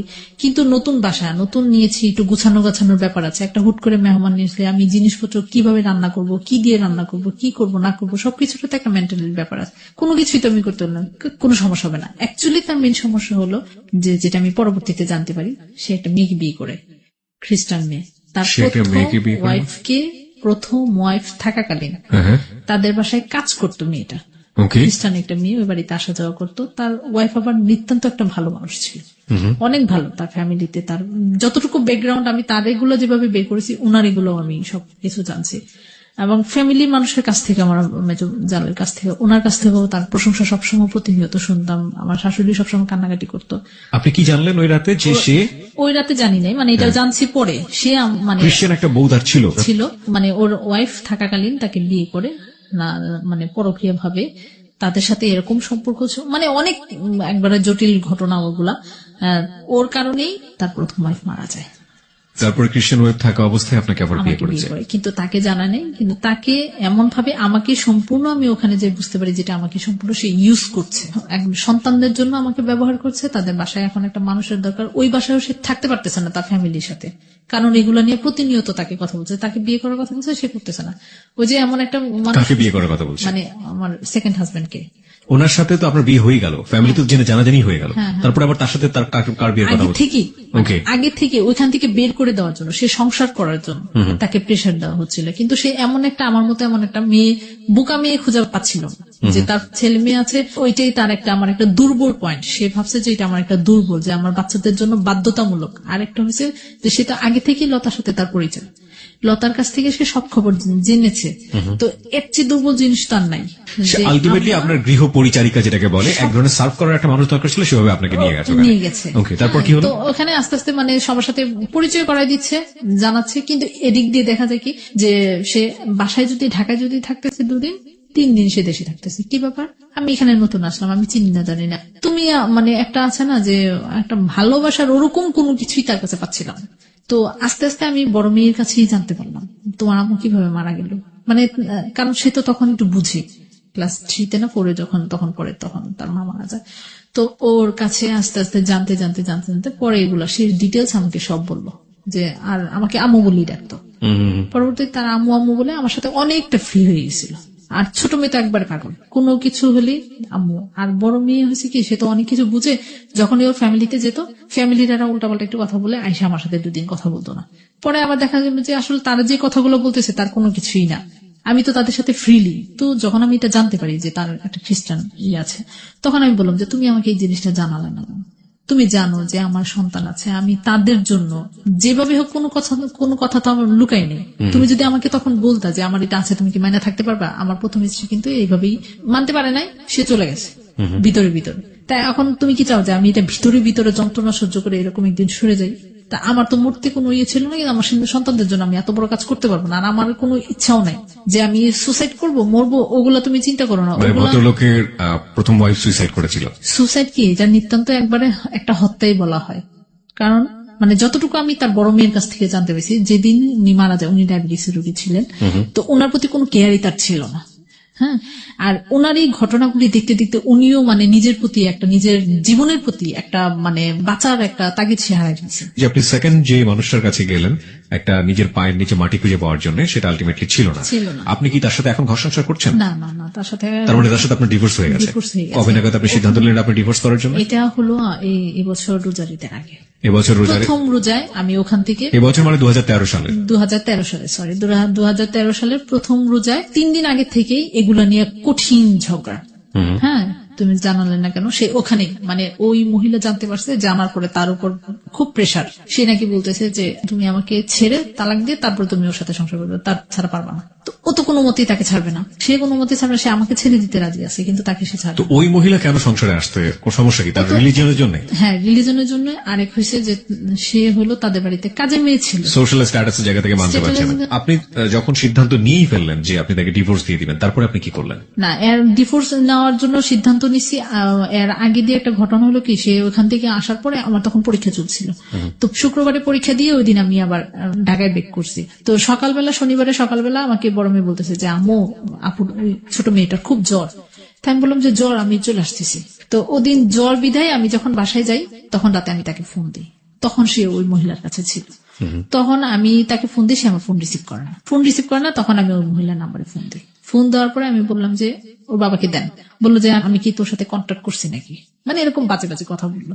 এই কথা বলার পরে তো মেজাজ এমনিতেই মেয়ের জ্বর, বাসায় কোনোটা মানে কোনো হেল্প করার মতো কোনো মানুষ নাই, কাউকে আমি সাহায্যের জন্য ডেকেও আনতে পারবো না।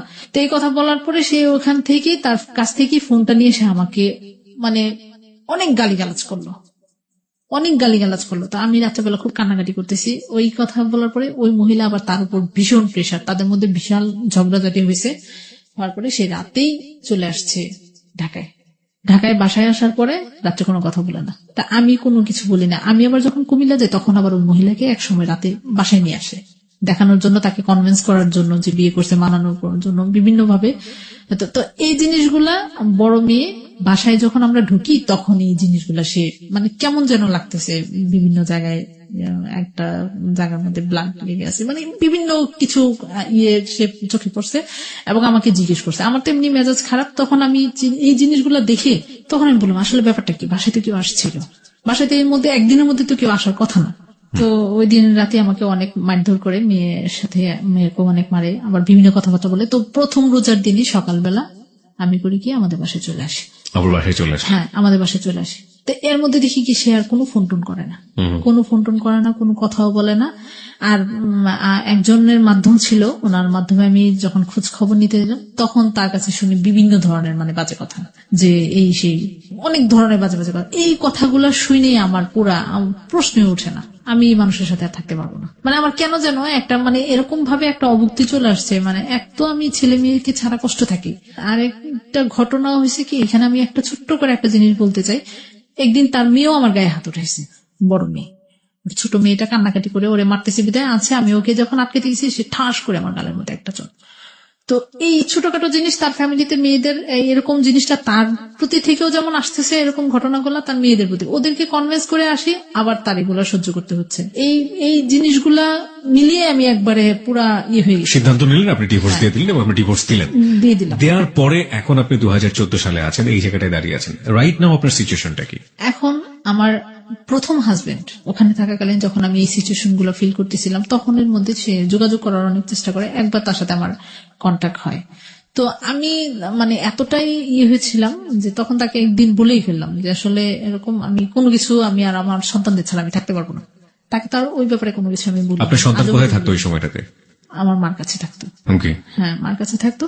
তো আমি ওকে বললাম যে আমি আমার তাকে শুধু এই কষ্টটাই দেখালাম যে আমি আমার সন্তানদের ছাড়া আর থাকতে পারতেছি আগে কোনো কথাই বলেননি? না, এখন পর্যন্ত সেই ব্যাপারে কোনো কিছু। আজকে যেগুলো স্বীকার করলেন সেগুলো আপনার হাজবেন্ড কিছু জানেন না? না না, এগুলো কোনো কিছু। ইভেন আপনি মাসুদকে নিয়েও কিছু বলেননি তার সম্পর্কে? না, ওই ব্যাপারে সব জানে। শুধুমাত্র কোনটা জানে না তাহলে? একমাত্র আমার হাজবেন্ড এই ব্যাপারে কোনো, মানে আমার প্রথম হাজবেন্ড এই ব্যাপারে কোনো কিছু জানে না। সেটা হলো যে তাকে বললাম কি যে আমি যদি সবকিছু ভুলে গিয়ে মানে আমি যদি তোমার কাছে আসতে চাই তো তুমি কি আমাকে মেনে নিবা? তো সে অনেক প্রায় সময় তো খুব কান্নাকাটি করতো যে তুমি এটা কেন করলো, তুমি চলে আসো, তুমি চলে আসো। তো একদিন তাকে আমি এই কথাটাই বললাম। তো সে বলার পরে যে আমি সব ভুলে যাবো, আমি কোনো কিছু মনে রাখবো, তুমি যা করছো এটা আমারই অন্যায় হয়েছে, আমারই ভুল হয়েছে, আমি তোমার সাথে এরকম আচরণ হ্যাঁ এগুলো বলতেছে। তা আমিও খুব কান্নাকাটি করলাম তখন যে আসলে তোমার কোনো না, আমার ভুল ছিল, আমি তো সুখের জন্য হয়তো সুখের সন্ধান চাচ্ছিলাম, আমার ভাগ্যেই নেই, তো এটা আর হবে কিনা সামনে জানি না। তো তুমি কি আমাকে মানে নিবা? তুমি খালি চলে আসো। আমি এই পর্যন্ত তো কেউ জানে না, তার ফ্যামিলির মানুষও কিন্তু এখন পর্যন্ত জানে না যে আমি এত ঘটনা আমি ঘটাই ফেলছি। আপনার হাজবেন্ডকে ডিভোর্স দেওয়ার কত বছর অতিবাহিত হয়েছে? কত সালে ডিভোর্স দিয়েছেন? 11তে। 2011-তে।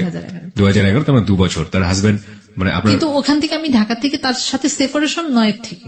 9 থেকে সেপারেশন, কিন্তু 2009 থেকে সেপারেশন এবং 2013, তার মানে 4 বছর টোটাল আমরা বলতে পারি। এই 4 বছর আপনার হাজবেন্ড, ফার্স্ট হাজবেন্ডের ফ্যামিলি কি জানে যে আপনারা শুধু সেপারেশন আছেন কিন্তু তার একটা বিয়ে করেছেন, এগুলো কিছু জানে না? না না না, কোনো কিছু জানে না। সেপারেশন বলতে কি আমি আমার বাবা মার কাছে মানে আমার ফ্যামিলিতে আছি, আমি তার কাছে। ডিভোর্স হয়ে গেছে এটা তো জানেন? না, এটা জানেন। ডিভোর্স হয়ে গেছে এটাও জানেন? এটা কি জানেনি? আপনার হাজবেন্ডই জানায়নি? জানাই নেই সে। এখন আপনি রাইট নাও ফিল করেন যে আপনার হাজবেন্ডই আপনার জন্য পারফেক্ট মানুষ ছিল? অবশ্যই। সে কি এখনো ইট, পাথর, বালি এগুলো নিয়ে কাজ করছে? হ্যাঁ, এখন এগুলো নিয়ে আছে। আপনার এগুলোর জন্য কোনো খারাপ লাগে না এখন? এখন যদি আপনি তার কাছে ফিরে যান খারাপ লাগবে না? না, আপনার হাজবেন্ড তো এখনো সেই ইট পাথর নিয়ে আছে। আপনি ধরেন আপনার তার মধ্যে, তার চরিত্রের মধ্যে কোনো পরিবর্তন আসেনি, সে ওই রকম টাকা পয়সা ওই রকম ভাবেই চলবে। আপনি পারবেন এখন এগুলো মেনে নিতে? আপনার হাজবেন্ড তো আপনাকে চাচ্ছে এখন, সেই ফার্স্ট হাজবেন্ড। এখন এটা আমি বাধ্য হয়ে মেনে নিতে হবে, কারণ আমার সন্তান এখন বড় হয়েছে, তাদের পরিচয়ের জন্য। তার মানে আপনি নিজে চান না, শুধুমাত্র তার পরিচয়ের জন্য? আমার সন্তানদের জন্য আমি নিজে চাই নাকি? এটা তো আমার চাওয়া কি? এখন আমাকে মানে কষ্ট করে তার কথাগুলো শুনে। আরেকটা ব্যাপার এখানে হয়েছে কি যে সে 2012-তে সেও বিয়ে করছে। আপনার হাজবেন্ডও বিয়ে করেছিল? হাজবেন্ড বিয়ে